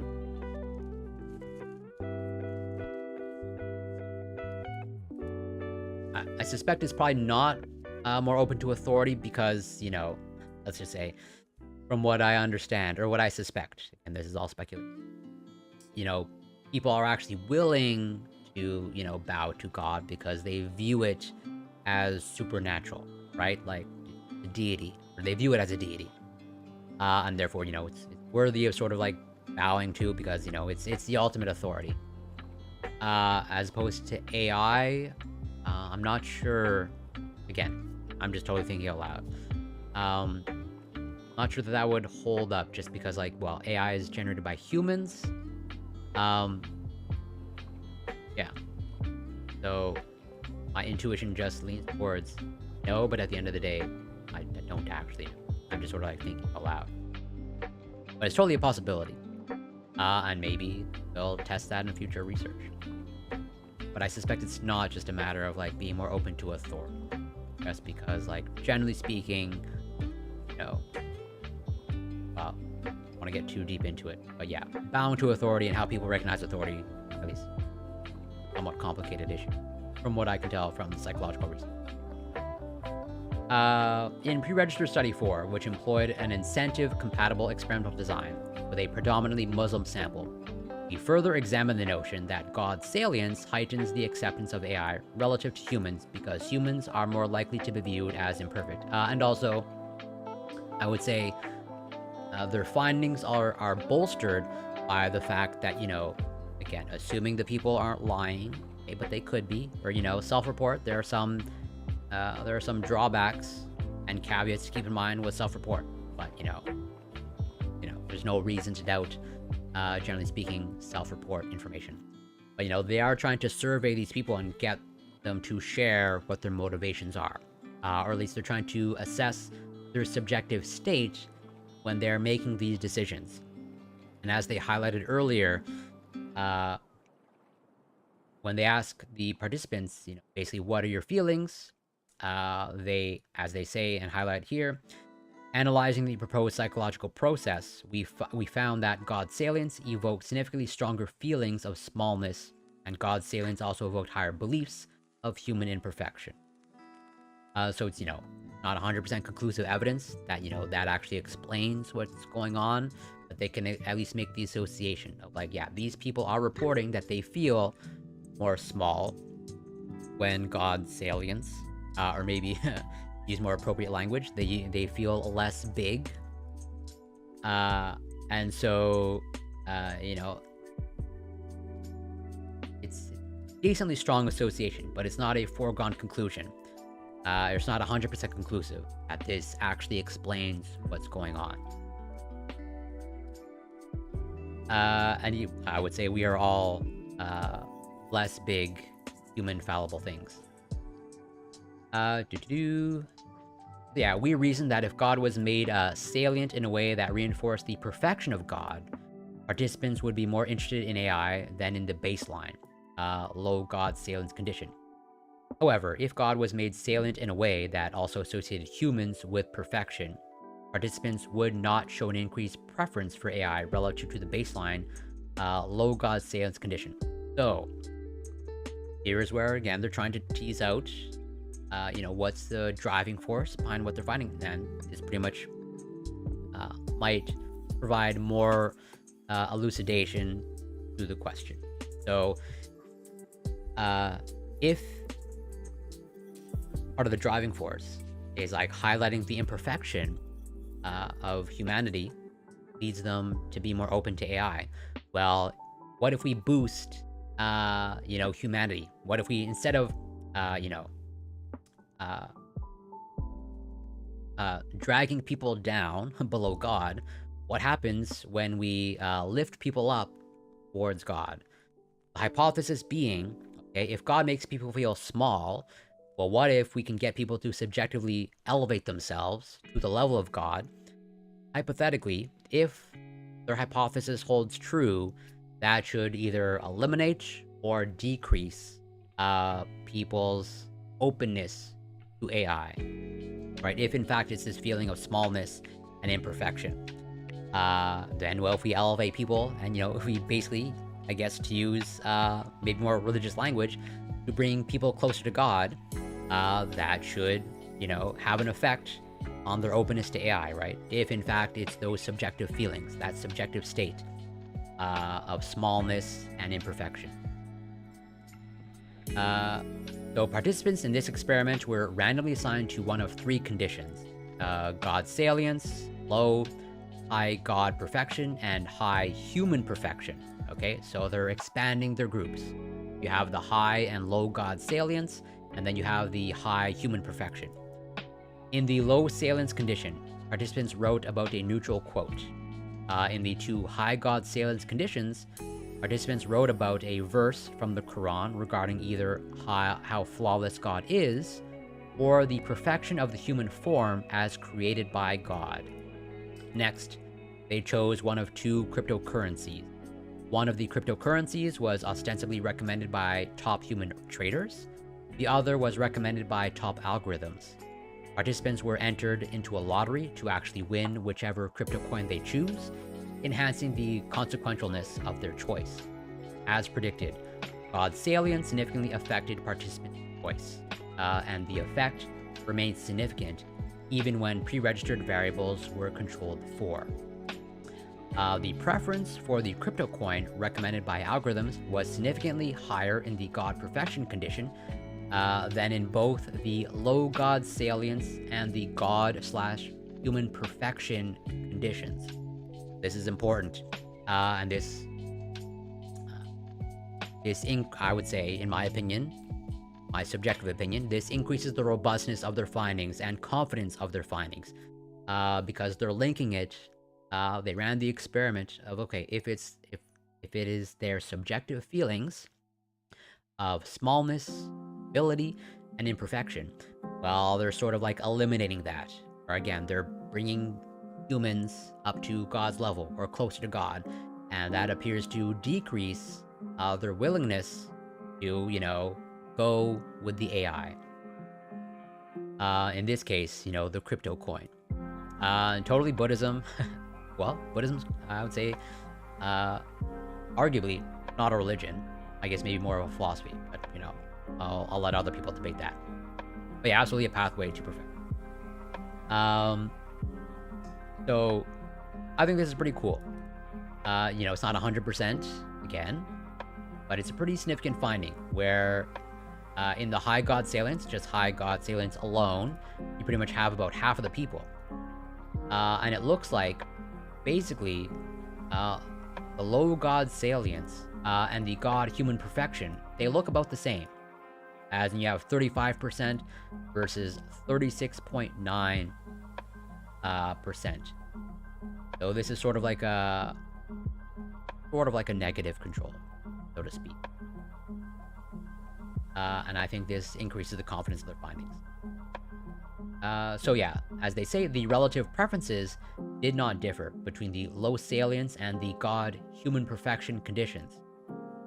In other words, when God was salient and her perfection was emphasized, people were more accepting of AI, because thoughts of human imperfection were higher, as suggested by Study 3.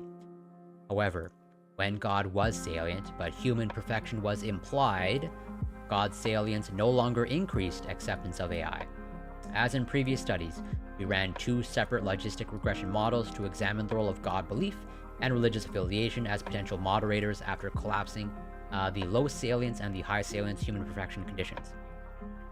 The models revealed no significant interaction between God's salience and religious affiliation, or God belief. So I think this is pretty cool, and also increases the robustness and confidence of their findings. It really does appear to be, not 100%, but pretty close to it, of like these feelings of sort of humility and smallness and imperfection. And then Study 5.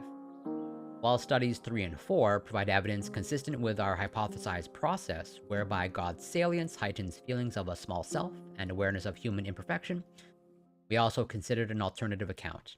As most AI systems operate as a black box, and consumers are not fully certain how AI systems make decisions, it is possible that consumers perceive AI decisions as being similar to the decision-making of God, which is also unknown to them. And that this perceived similarity heightens the preference for AI systems under God's salience. So, basically, I guess the best analogy that I can come up with, I guess the saying or the phrase, God works in mysterious ways, okay? might also apply to AI, or to some people that don't understand AI, or all aspects of AI, but I think I'm probably in that camp, so to speak. At least I definitely don't understand all aspects of AI, mostly just related to my own particular field. But basically, just as God, works in mysterious ways, maybe AI for some people works in mysterious ways. So when you invoke God and have God's salience on the brain, maybe that's the reason why they're more open to AI. Because just as God moves in mysterious ways, well, then AI also moves in mysterious ways, and therefore I'm more open to that. Is like God, so to speak. And so they're testing that out, this black box sort of mystery aspect to it. And like maybe what happens, does removing the mystery, or basically opening the black box, have an effect on people's willingness to go with the AI. And that's pretty much what they're trying to address with this study. So we address this possibility in pre-registered study 5 by directly manipulating perceptions of AI either as a black box or as an explainable, non-mysterious system. We then ask participants to state their investment preference on a 101-point scale between two mutual funds, one recommended by a human and the other recommended by AI. The mysteriousness manipulation was successful. Participants in the mysterious AI condition reported that it is significantly more uncertain to them how AI systems make decisions. The main effect of the mysteriousness of the AI and the interaction term on the choice between the human and AI recommendations were insignificant. However, the main effect of God's salience was significant. Specifically, participants in the God salience condition exhibited a lower preference for the human recommendation. So it does not appear to basically be this black box effect. Sort of, again, trying to eliminate alternative explanations to increase the robustness of their working hypothesis. So the effect of God's salience, and yet Ghost in the Machine, definitely, well, I only saw the Hollywood movie, or no, that's Ghost in the Shell, but Ghost in the Machine, totally different thing. The effect of God's salience on choice remained significant when demographics were included as covariates. Assessing the potential moderating role of religious affiliation in further exploratory analyses, a regression model resulted in an insignificant interaction between religious affiliation. So, this religious aspect, or rather, I guess, put it more bluntly, not necessarily, or doesn't seem to be strongly tied to religion. Okay, it's not a Christian aspect, not a Muslim aspect, sort of basically just an overall supernatural / God aspect. However, we obtain significant effects of participants' strength of belief in God and its interaction with God's salience on choice. Probing the interaction revealed a significant difference between the high and low God salience conditions in their preference for the human recommendation only among participants who had relatively stronger beliefs in God. This significance was attenuated among participants who believed in God less strongly. So, there's nuance to this, and basically, it's a spectrum. Where, as we sort of see, even though God's salience makes people more makes people more willing to go with the AI recommendation, trust the AI voice. It's not, 100%. There's still people that are AI skeptical, and even then, there appears to be this spectrum of, it also appears to matter how much you believe in God, and this effect of God's salience basically is strongest, no surprise, but good to actually have the evidence to back it up, of the effect is strongest in those who, profess a strong belief in God. And, as your belief in God decreases, seems like the effect of this God salience also decreases. still there, and God salience still has an effect, understandably, and intuitively, it's not as strong. So, global analysis of the relationship between religion and AI aversion in Flyknit. Well, finally, leveraging a global consumer survey conducted between July 2021 and June 2022, we assessed the relationship between religion and AI aversion across 21 countries by investigating people's use of AI in a financial context. Lacking a manipulation of God's salience in the secondary data, we reasoned that God is more likely to be salient among those affiliated with a religion than those who are not, and therefore used religious affiliation as our independent variable and rough proxy for God's salience. Here is where it gets tricky, at least from my perspective. So there's an understandable criticism that I guess pretty much like anybody can put forth of like, well, they're doing basically surveys, a global consumer survey, and they're still trying to basically tease out the same question or trying to answer the same question of how does God's salience affect people's willingness to trust AI, basically. And so like the strength is like, it's global. I'm not truly global because there's more countries than 21, but in the past studies it was basically just US and Turkey, I believe, basically Christian and Muslim majority countries. But how that is not necessarily extrapolatable to the population at large, right? They're looking at fairly distinct populations, and so that is a potential drawback of those experiments. But now they're trying to see how universalizable it is, and so I don't know what the 21 countries are, but I imagine they cross-cultural, and they're probably sampling a variety of different cultures. Probably still overall the same religions, but since it's a survey, they can't actually, get, God's salience. They can't invoke it in all these people that they're surveying, as it's just a global consumer survey. So they're using religion and religious affiliation as basically, as they say, a rough proxy for God's salience. Oh, and thank you so much for passing by. And yeah, have a great night. I hope you have a great rest.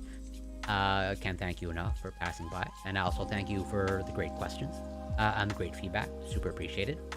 Yeah, hope you have a great night. And until next time, take care and be well.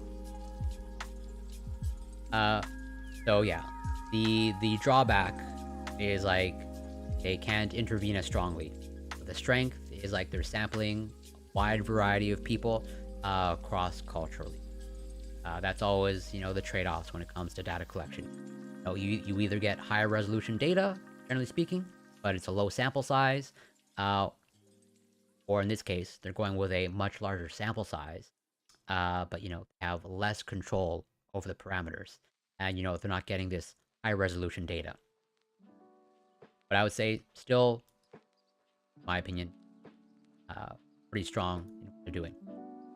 And I don't think it's a strong criticism, or rather, I think it is a fair thing to say that religious affiliation is a rough proxy for God's salience. So, as pre-registered, individuals who indicated an affiliation with religion were categorized as high God salience, and those who indicated being non-religious or atheists were categorized as low God salience. The dependent variable was whether respondents had ever used a robo-advisor, algorithm-based digital program, for finance issues and investments. Those who had used a robo-advisor before, within the last year or beyond, received a score of 1.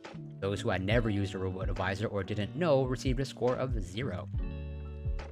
So regressing robo-advisor use on God salience, logistic regression analyses indicate that high God salience was associated with a higher likelihood of using a robo-advisor than low God salience. As in those who identified basically as religious, they were more likely to go with the algorithm. As opposed to, atheists or non-religious, less likely to trust the algorithm. While unable to account for a fully exhaustive list of potential differences, we find that the predicted relationship held even after controlling for a variety of pre-registered covariates, including age, gender, country, education, employment status, household size, community type, political views, and annual household income. So their findings, even when surveying 21 countries across the globe, their findings still hold true.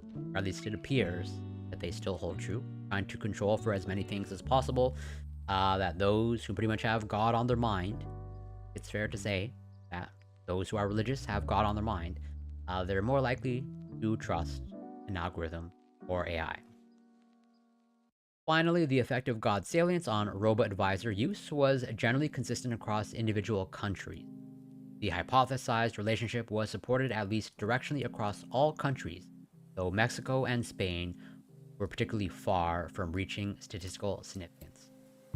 So, even though it held in the 21 countries overall that they surveyed, there was a spectrum of the effect.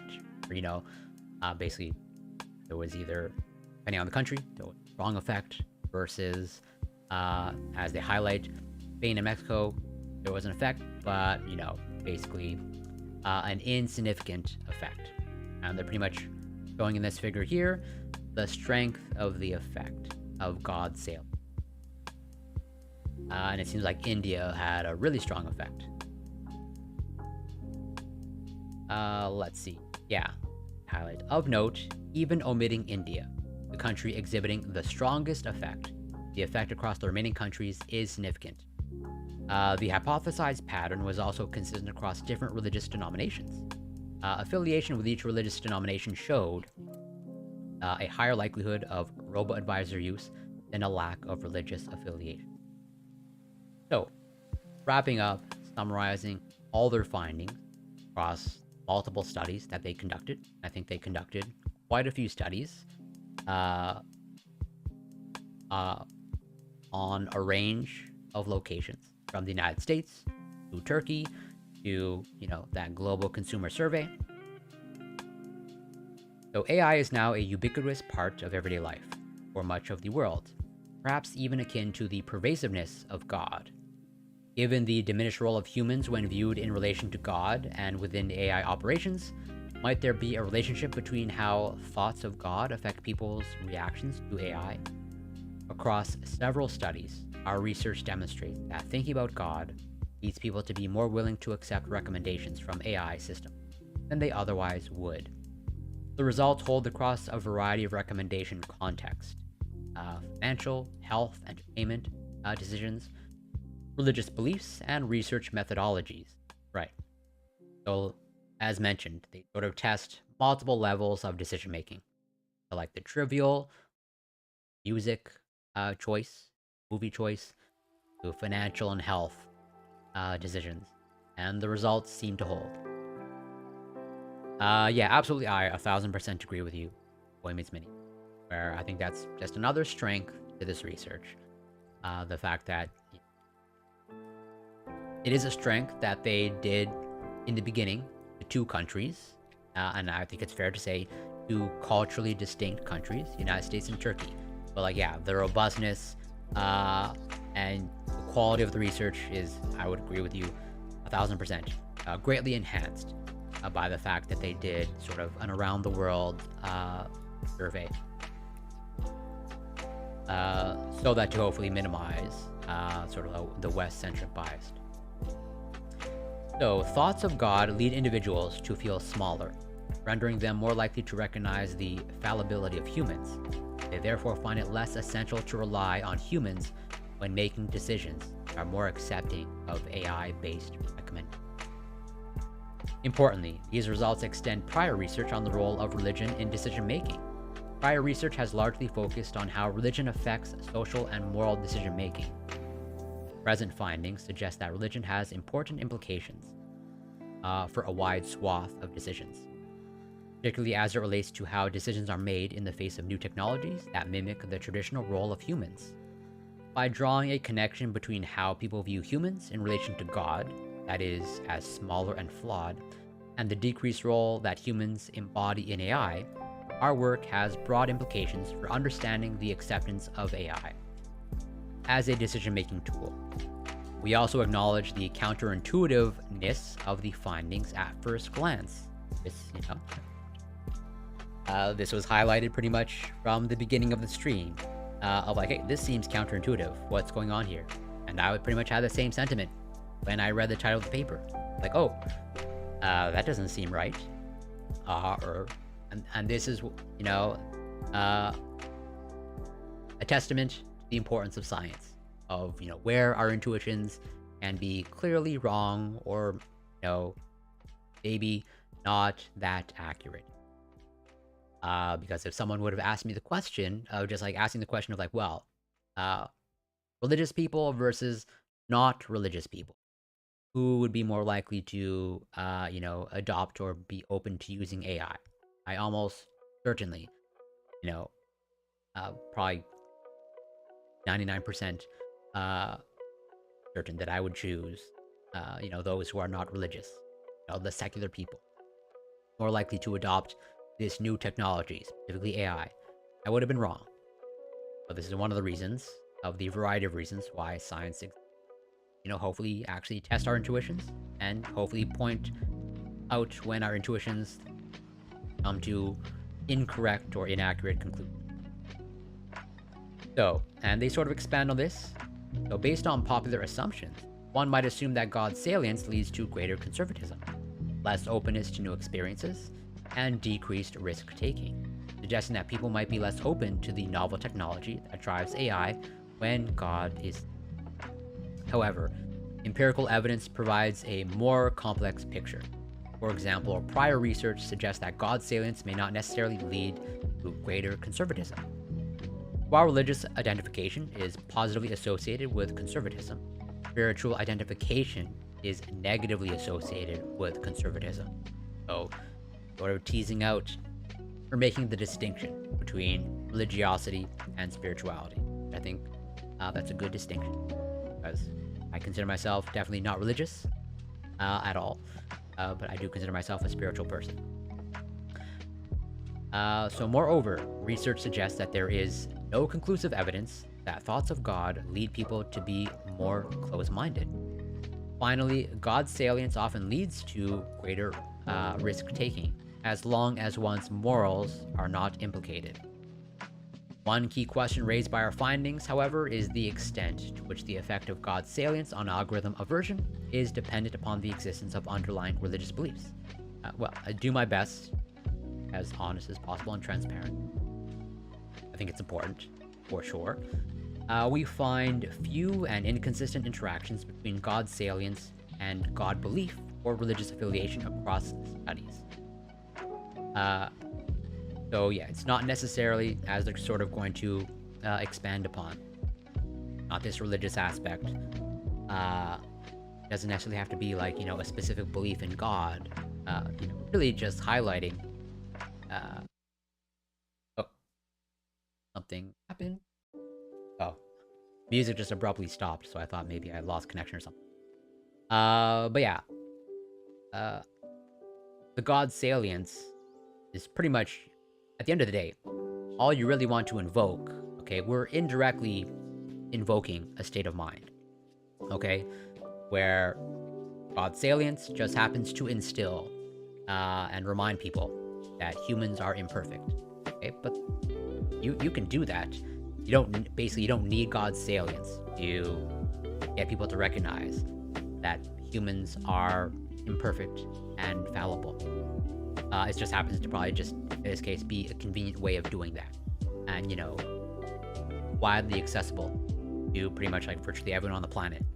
Everyone either intellectually knows about God or actually believes in that thing. Oh, and Freedom Dow, welcome.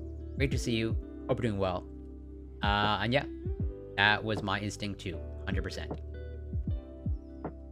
So, but yeah, they're pretty much like pinpointing here of like it's not this religious aspect, and that what appears to be, at least based off of their findings, The important aspect is this state of mind of like imperfection and, let's say, humility.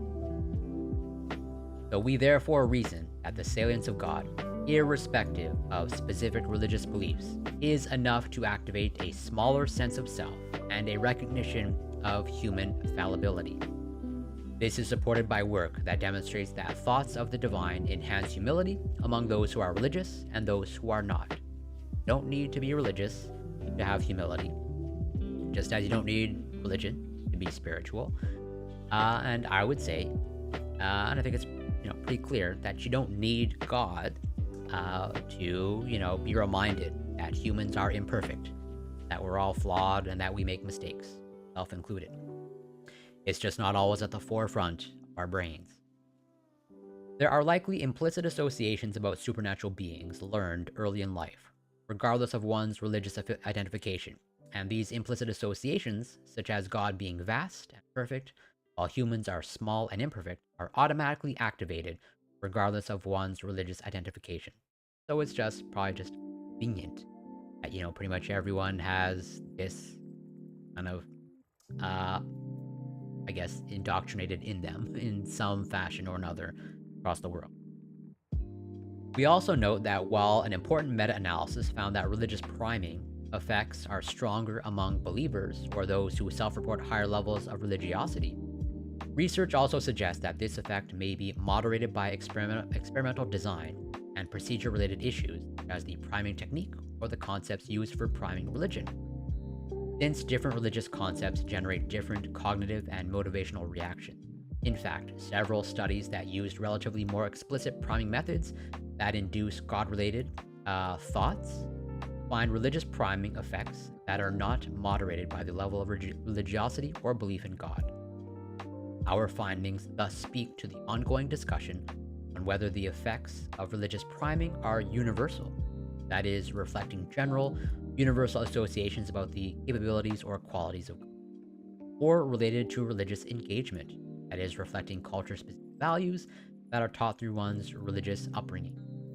Our findings suggest more of the former in the context of algorithm aversion.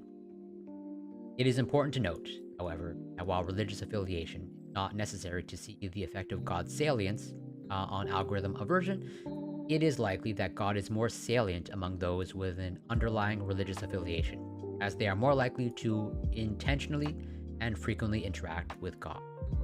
Thus, it is not surprising to see an effect of religious affiliation on algorithm aversion in the Global Consumer Survey. We suspect that religious affiliation is a weaker and noisier reflection of God's salience, though, which may be why we obtained a significant effect of religious affiliation on algorithm aversion in the highly powered consumer survey, but not in the much smaller experiments. Still, in the experiments, exploratory analyses reveal directional, albeit non-significant effects within the control conditions. No God salience manipulation. Specifically, investigating the control conditions across studies 2A to 2B and 4, which share the same manipulation and the dependent variable format, there is an insignificant but directional pattern whereby religious affiliation is associated with greater AI acceptance. So, it's nuanced. This finding that they are getting, it's not explicitly or exclusively tied to religion, but religion is a variable at play, which is no surprise. There's a huge amount of overlap between religious affiliation and belief in God and accepting God. Similarly, investigating the control conditions across studies 1 and 5, where we measured the dependent variable in a continuous format, there is a directional pattern such that religious affiliation is associated with greater AI acceptance. Our results also extend work on AI aversion. Our work is consistent with prior findings on algorithm aversion that suggest that individuals often prefer human recommendations over algorithms. We find that this preference weakens, not typically reverse, when God is salient. So yeah, it's not universal, and it doesn't convert everyone, it doesn't get everyone on board with AI, but it seems to have a significant effect. But I think it's there's an interesting question an interesting research question, Lore. I'm like, well, what's going on with the people that are still skeptical, even when God is on their mind, or the imperfection of humanity is brought to their attention. When God is salient, people simply become more accepting of AI recommendations than they would have otherwise been. While prior work has largely investigated characteristics of the decision context, for example, subjectivity versus objectivity, and characteristics of the recommending AI or human entity, for example, expertise, success rate, as determinants of people's reliance on humans versus AI, our work suggests that factors linked to the individual user, specifically as related to the salience of God, are important to consider. This work also builds on prior work on algorithm aversion that demonstrates that when people witness algorithms err, they exhibit greater algorithm aversion. As they pretty much explicitly say, when people see an algorithm fail, that just reduces their trust algorithm. Makes intuitive sense. As the fallibility of the algorithm becomes salient and generalized to other algorithms, right? And so it's like, once they're distrusting or skeptical of one AI or algorithm, they just tend to be more skeptical of, they pretty much generalize to the other ones. We demonstrate the other side of the coin. When the fallibility of humans is salient, via God's salience, people exhibit less algorithm aversion. Effectively, algorithm aversion appears to be strengthened as the perceived gap in fallibility between humans and algorithms becomes greater. Whether this is because humans are perceived as more perfect, they are, as when God is not salient, or because algorithms are seen as less perfect, as when they err. Massive advances in intelligence, quote unquote, of machines have the potential to change how people make decisions, nearly every aspect of life, from choosing a romantic partner to selecting a medical process for better or worse. It appears that understanding how humans relate to God or gods, the foundation of one of the world's oldest institutions, may bring us closer to understanding people's acceptance of some of the world's newest technology. I think that's a nice paragraph. And their research. And just to, highlight some of their methodology, I'm not going to dissect their entire methodology. One, because, not my place really to critique their methodology all that much, because it's not my field. And two, because, well, that's pretty much the primary reason. We recruited 405 US-based participants. So for study one, they basically, as mentioned, based in the US, and pretty much just getting people to conduct a writing exercise. But as I've highlighted here, in the study, I believe, based in Turkey, this was on-site, I think, really cool experiment. Pretty much the effect of the environment on people's decision-making. And I think not only is this a testament, getting people change their minds, or getting people open to new technologies such as AI, I think it's also a testament to how heavily influenced we can be by our environment. Arguably, all are, myself included, because I think you saw it play out in real time, so to speak, in this study here, where they basically just changed the environment, asking people questions in the presence or absence of a mosque that seemed to have an effect. We recruited 2 assistants who were blind to the research hypothesis.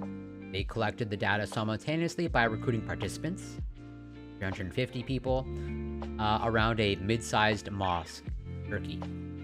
One assistant recruited participants in front of the mosque with a full view of the mosque, while the other assistant recruited participants on a separate, nearby street without a view of the mosque.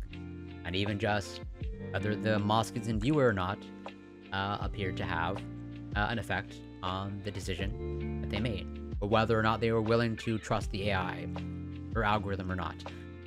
Same thing with, again, testament to how we are influenced by our environment. Even just like the call to prayer, and how close in time you were, the call to prayer affected your trust algorithm. So I think that pretty much covers just about everything in this study. Funding.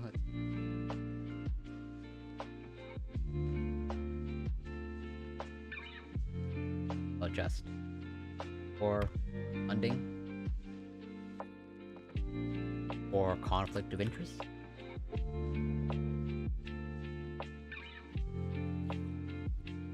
Oh, it don't appear to have that section.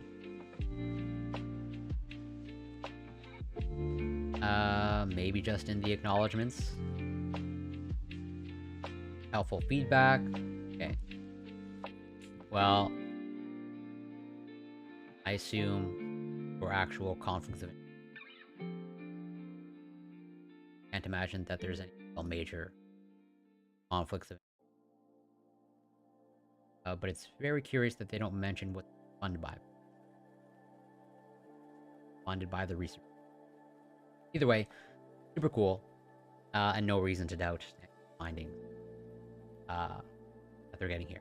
This is not to say that everything that they find here is 100% true or the absolute truth, but rather it's a strong association, and I think there's every reason to have confidence in what they're finding here, because I think they carry out multiple studies or multiple experiments across different countries, and then that global consumer survey, and they sort of manipulate and really try to tease out the driving force of what is actually going on behind the phenomenon that they're observing, and that just invoking God gets people to be more open to AI.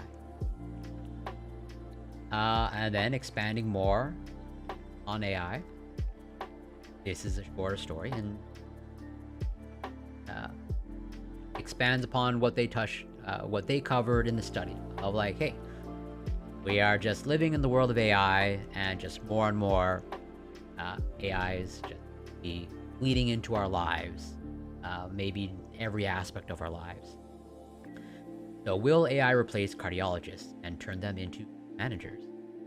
At the Radical Health Festival Helsinki past June, Gerard Hendricks, MD PhD, was challenged by a young man when he dared to look into the crystal ball. In the middle of my presentation, a maybe 25-year-old man stood up and said, "Dr. Hendricks, in 10 years, we will no longer need you," reported Hendricks at the Great Debate event. Will artificial intelligence replace cardiologists at the European Society of Cardiology Congress in Amsterdam? He subsequently had an interesting discussion with the man. In his opinion, the future role of the physician is an unavoidable discussion for cardiovascular medicine.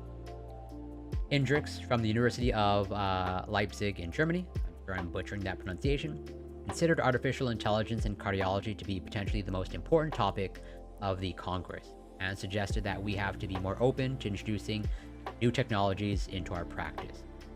I sometimes have the impression that we are neither quick nor open enough to introducing new technology, to leaving the old and to letting the new, better technology be effective in our patients. AI is dramatically changing the field and the role of the physician, but it is not making cardiologists superfluous. In this respect, Hendricks, Volkert, blah blah blah, MD, PhD professor, yes, were unanimous. They agreed, although they assessed the opportunities and risks posed by AI differently. Asselberg saw AI as less of a threat and more of an asset. In his opinion, a cardiology-specific speech model could be used to the advantage of both patient and physician. A medical chatbot could offer patients information and suggested readings, and it could create the patient's self-reported medical history and medical summaries for laypersons.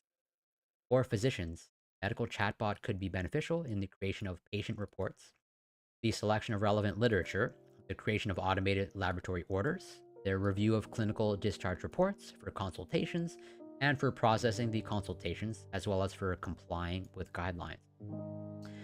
Asselberg considered AI's primary advantage to be the time that it saves, which can then be used for complex interventions, palliative care, and acute treatment. And like, so, they're basically debating what is the place of AI in this sort of discipline or field of medicine. Yes, this is just specific to cardiology. And, we're getting of multiple viewpoints. And it seems like, one of them may just be a time saver. Sorry. Something. Which I've covered some research that has touched upon this. Where I covered the research that used an AI to answer medical questions, and basically sort of a one-to-one comparison. Who is better to answer questions in a medical forum? Is it an AI or is it actual trained medical professionals?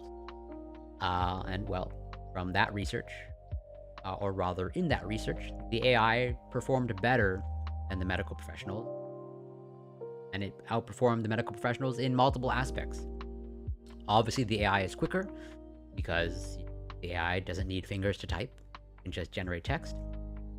But it outperformed not only in the information aspect of like it answered the questions accurately, but also it was able to actually be more empathetic to the people asking the questions. The AI did not just give, brief and to-the-point answers to the questions, because the AI had the time to, quote-unquote, be empathetic, or provide empathetic answers, if in fact an AI can actually do that. Because, no surprise, human physicians are pressed for time, so when they receive questions, given the fact that they're juggling multiple things, they're probably not going to take a lot of time to answer questions.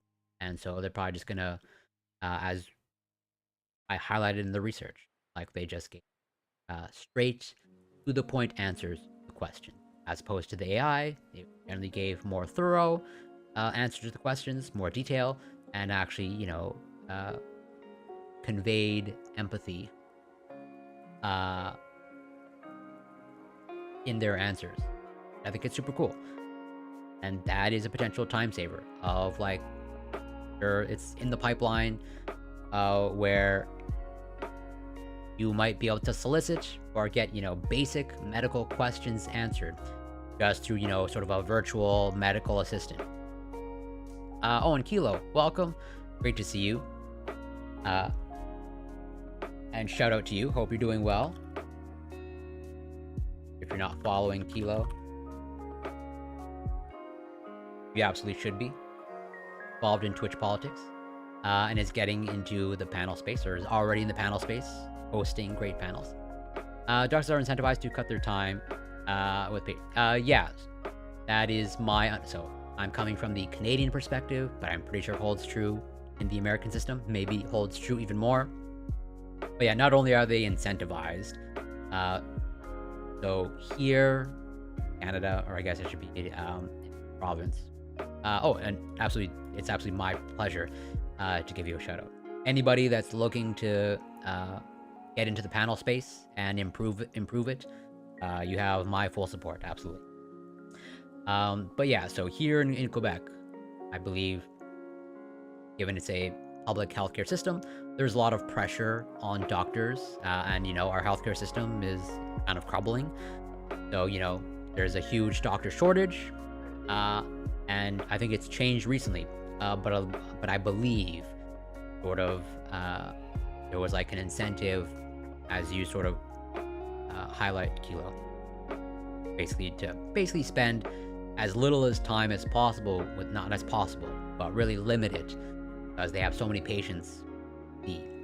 And they were given kind of like patient quotas of like, hey, sort of some of your salary is tied to meeting these patient quotas, because like you need to cycle through the abundance of patients in our staff shortage.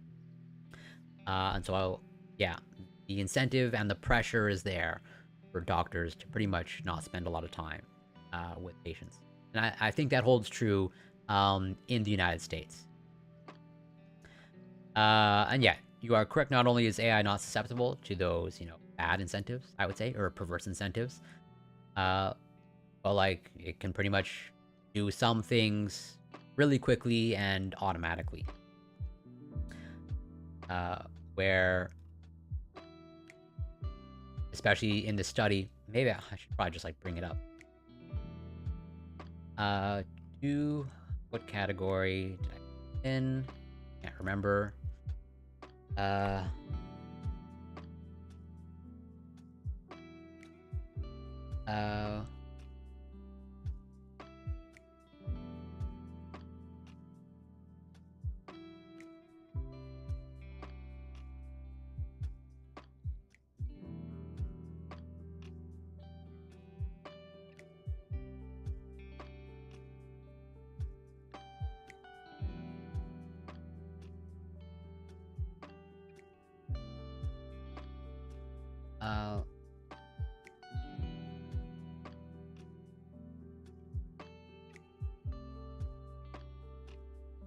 Too many studies.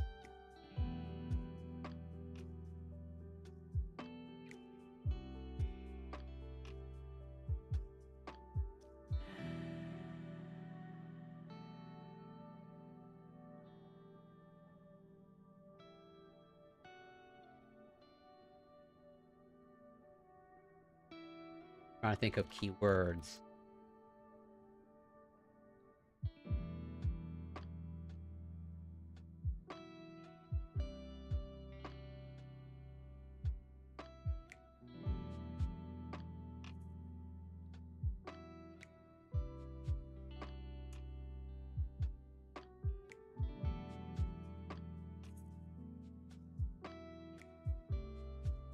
By wasting too much time.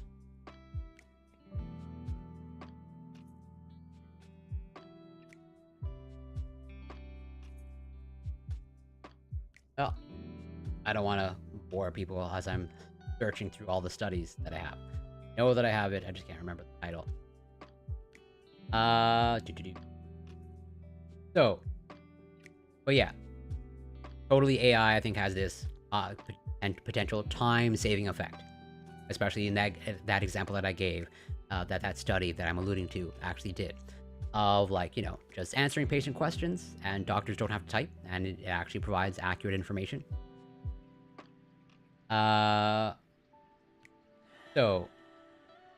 For physicians, a medical chatbot could be beneficial in the creation of patient reports, the selection of relevant literature, the creation of automated laboratory orders, the review of clinical discharge reports, for consultations, and for processing the consultations, as well as for complying with guidelines. Hasselberg considered AI's primary advantage to be the time that it saves, which can then be used for complex interventions. Oh, I already read that. The advantages of AI, he said, include the following: efficiency and scale of AI in data analysis, automation. AI does not get tired and is not biased. Proactive healthcare provision and early intervention, reduction in healthcare costs, remains up to date with the latest knowledge. And he sees the following disadvantages: lack of human contact, empathy, and the physician-patient relationship, ethical implications, and challenges. Oh, I think I know.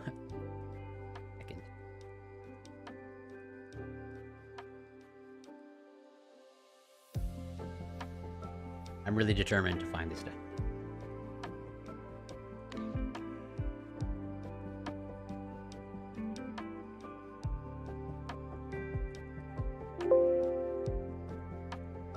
I'll put it. Sorry about that.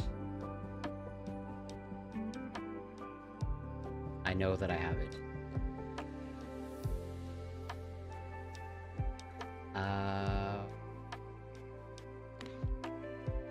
Oh, I actually now have a folder devoted to AI.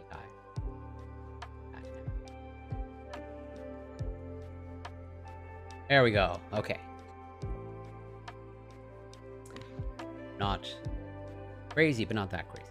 So yeah, comparing physician and artificial intelligence chatbot responses to patient questions posted to a public social media forum.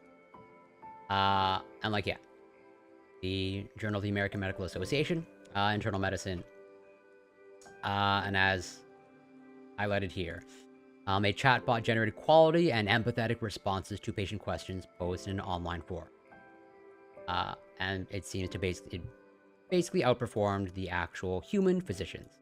Here is where, be a clear time saver, maybe just answering simple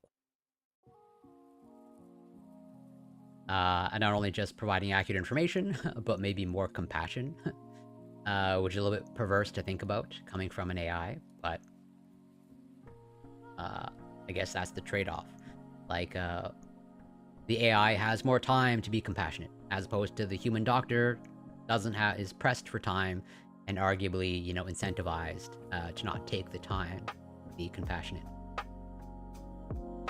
And yeah, there's ethical implications and challenges, and the potential for AI to make incorrect diagnoses or to be influenced by bias in the training data. So for Van Spal, AI is primarily a tool.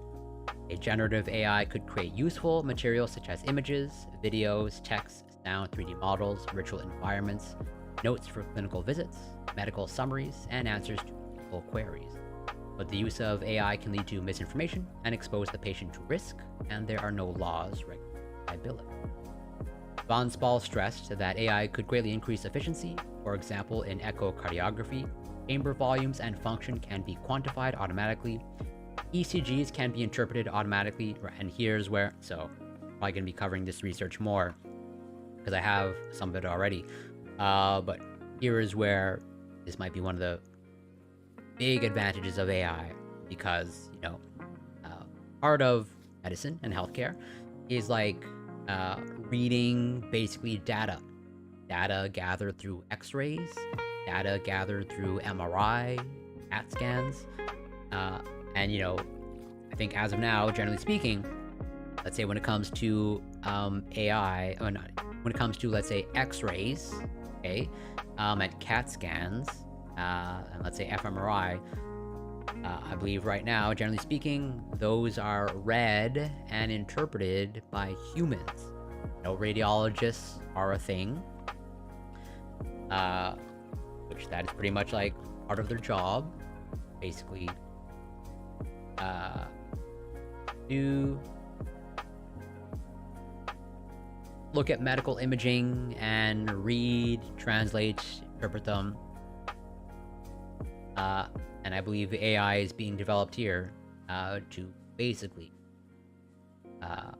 probably at some point, I don't know for sure, either be a supplement or a help to actual human radiologists, or maybe it gets better than human radiologists, maybe already there, where it might be like a full replacement, as in it might be better to have your x-ray read by an AI versus an actual human. And I think there's more and more research coming out showing that in some contexts. From what I can tell, the research is mixed, but I haven't done a deep dive. But I believe there's some research showing that, this specific aspect when it comes to medical imaging, AI outperforms humans, but then in other aspects, humans still perform better. But I think just more and more, AI is pretty much like closing the gap overall in just every aspect. But yeah, as they're sort of alluding to here, even just like interpreting an echocardiogram, that might just be an automatic thing by an AI somewhere down the road. Even the workload associated with reading off of screens can be reduced compared with unsupported reading. However, she maintained that the use of AI requires medical supervision. AI cannot function without cardiologists, since it has enormous limitations. Van Spal does not see any way to close the gaps that cardiologists may leave in terms of knowledge, service, and communication. Which, I'm definitely not an AI expert, but I don't know, I'm a little bit skeptical of this claim that AI can't close the gap. I think more and more we're finding out, at least from what I can tell, potential of AI, every aspect exceeds ours. We just train it properly. According to the American College of Cardiology, 26% of the 32,000 cardiologists in the United States are older than 61 years. That is a net loss of 546 cardiologists per year. We must use AI to support cardiologists, not to replace Van Spal. Alselberg saw AI as a means of creating more equality. Nearly everyone now has a smartphone. Let's take ultrasound via AI as an example. There are rural areas that have no access to healthcare. If nurses or dietitians there create an ultrasound based on AI and send pictures for medical analysis, it will really help people. Hendricks hypothesized that machine learning and AI will make a huge difference in the field of rare disease. Rare diseases are massively underdiagnosed simply because they are so rare, and it requires a lot of experience to recognize them. Digital elements can significantly support this. For Von Spall, AI can make care and treatment safer. There will be more digital tools and virtual models available during too. I believe that the cardiologist will continue to occupy an important role in terms of communication and processes. I do not see this role disappearing. Efficiency and precision are so important. To make good decisions, we also want to get in touch with the person we trust.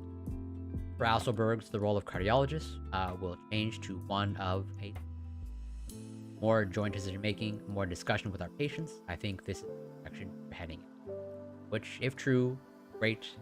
But this is just sharing multiple perspectives from actual cardiologists of where they think AI will have an impact. I guess in probably the short-term future. I highly doubt anybody really extrapolate 30, 40 years down the line where AI will be then. Already it's hard to predict where AI is just going to be next year, since at least from what I can tell, it appears to be advancing so rapidly that it's hard to keep up with. And then I'm going to see. Cover this. Don't need the tabs anymore. I think the last thing that I'm going to cover is this, which, might be, not strict science and research, more of a critique of science and research. This resonates with me for a variety of reasons. One, I think it speaks to not only how science is, in my mind, done poorly now, and, sort of a disconnect between, how science is on paper versus the actual reality. So my PhD research got scooped. It ended up being an unexpected opportunity. So we have officially been scooped. I woke up to this dreadful news in an email from my advisor midway through the third year of my PhD. I was devastated. So 6 months earlier, after 2 years of failures and dead ends, I had finally found a promising research direction to follow. Now, after dedicating all my efforts to characterizing an unknown gene with an intriguing phenotype, a preprint showed someone had beaten me to it. I began to panic. Was my PhD not meant to be? Should I cut my losses and leave my program? Desperate for perspective, I sought advice from far and wide: family, friends, classmates, students who had left my program, trusted faculty members, and former advisors.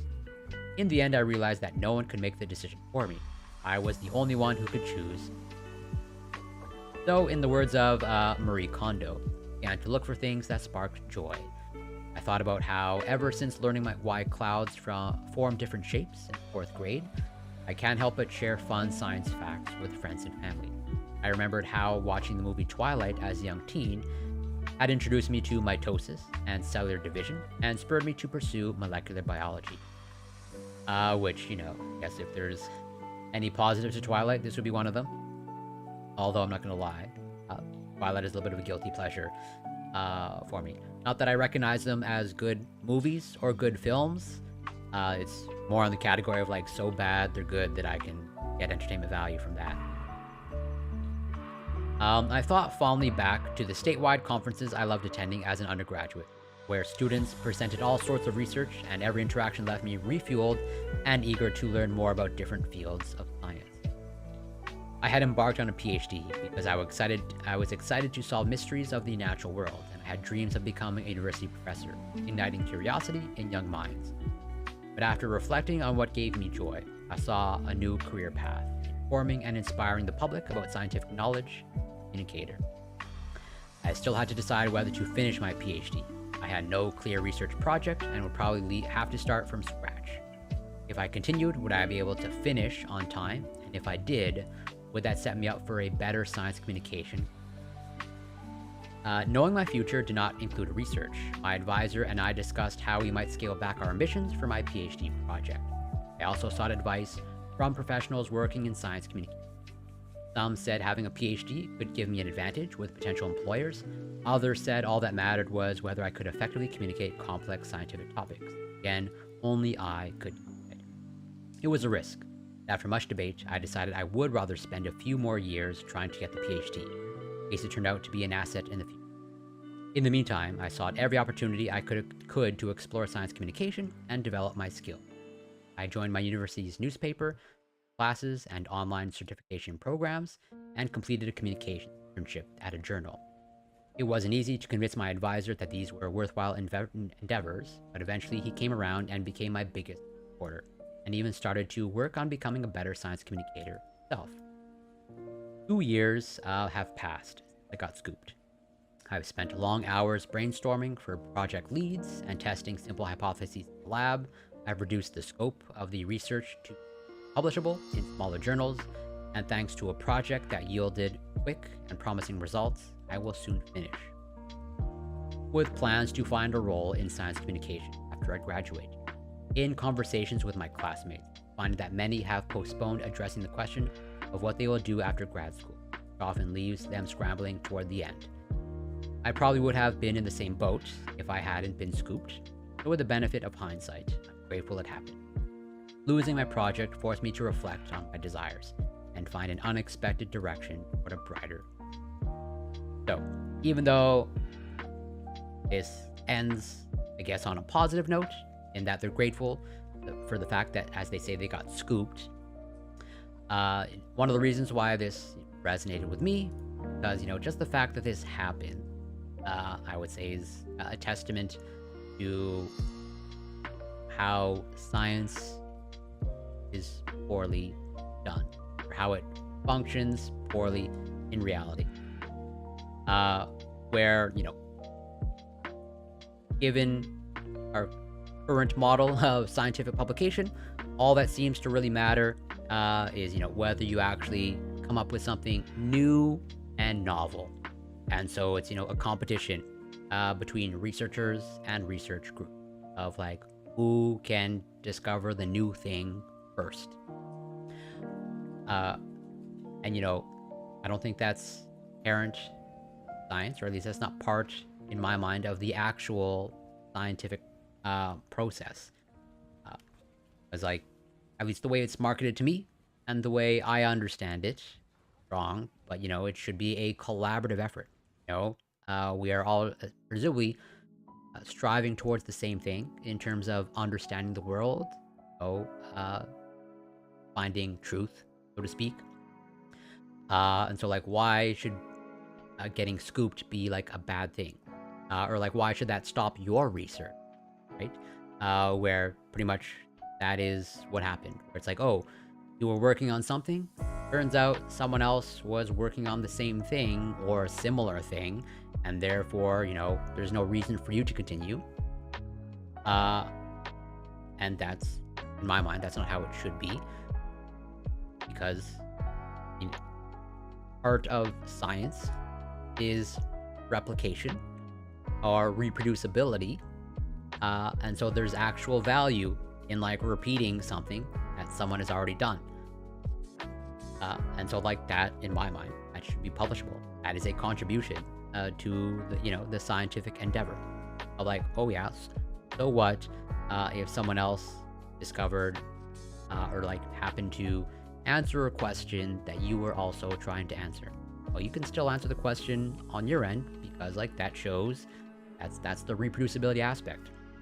But unfortunately, this doesn't really occur in reality. It's just like whatever is novel and new, and you were the first one to it, well then all the credit goes to you.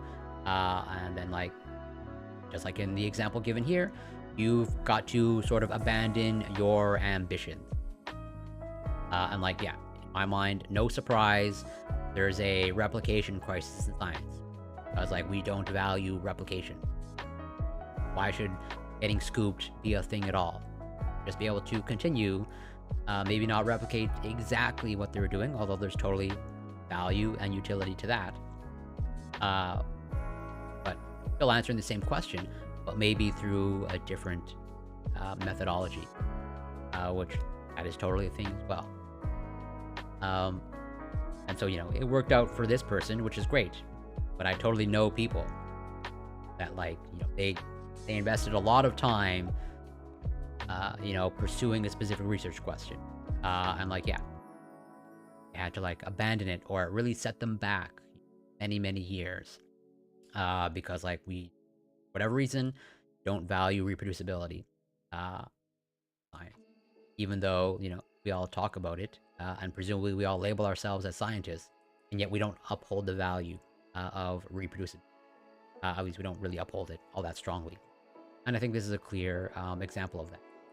Not be, in my mind, setback, and clear flaw in how science is done and practiced. But just my opinion. And at the end of the day, I'm glad it worked out for them. There's a lot of researchers. So with that, I'm gonna end the stream here. Covered everything that I wanted. Although I totally have ready to cover, but save it for tomorrow's stream. Yeah, pretty much I already know what I covered. Let's see if I can find someone to raid.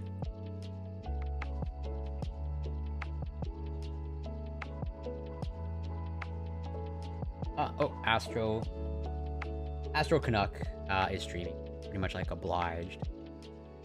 Raid them as Canadian.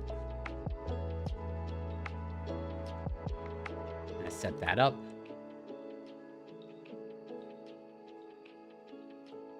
But yeah, I want to thank everyone that passed by. Super appreciated. Boy Meets Mini, shout out to you. Since there's like now a ridiculous cooldown on actual shoutouts. And shout out Kilo. Not following these content creators, you definitely should be.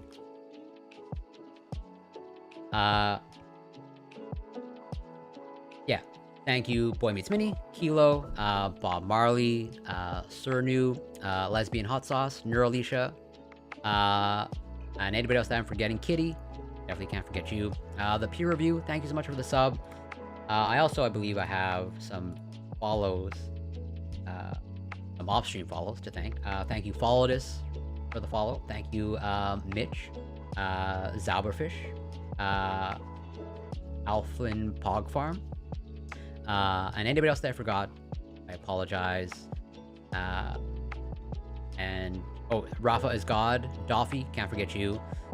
I plan to be back tomorrow, roughly at the same time, hopefully a little bit earlier. And if you're not following Astro Canuck, you definitely should. 1, they're Canadian.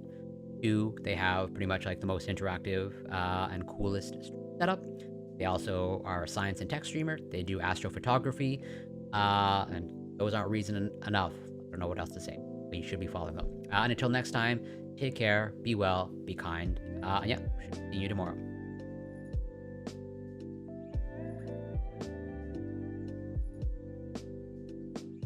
Part right here is not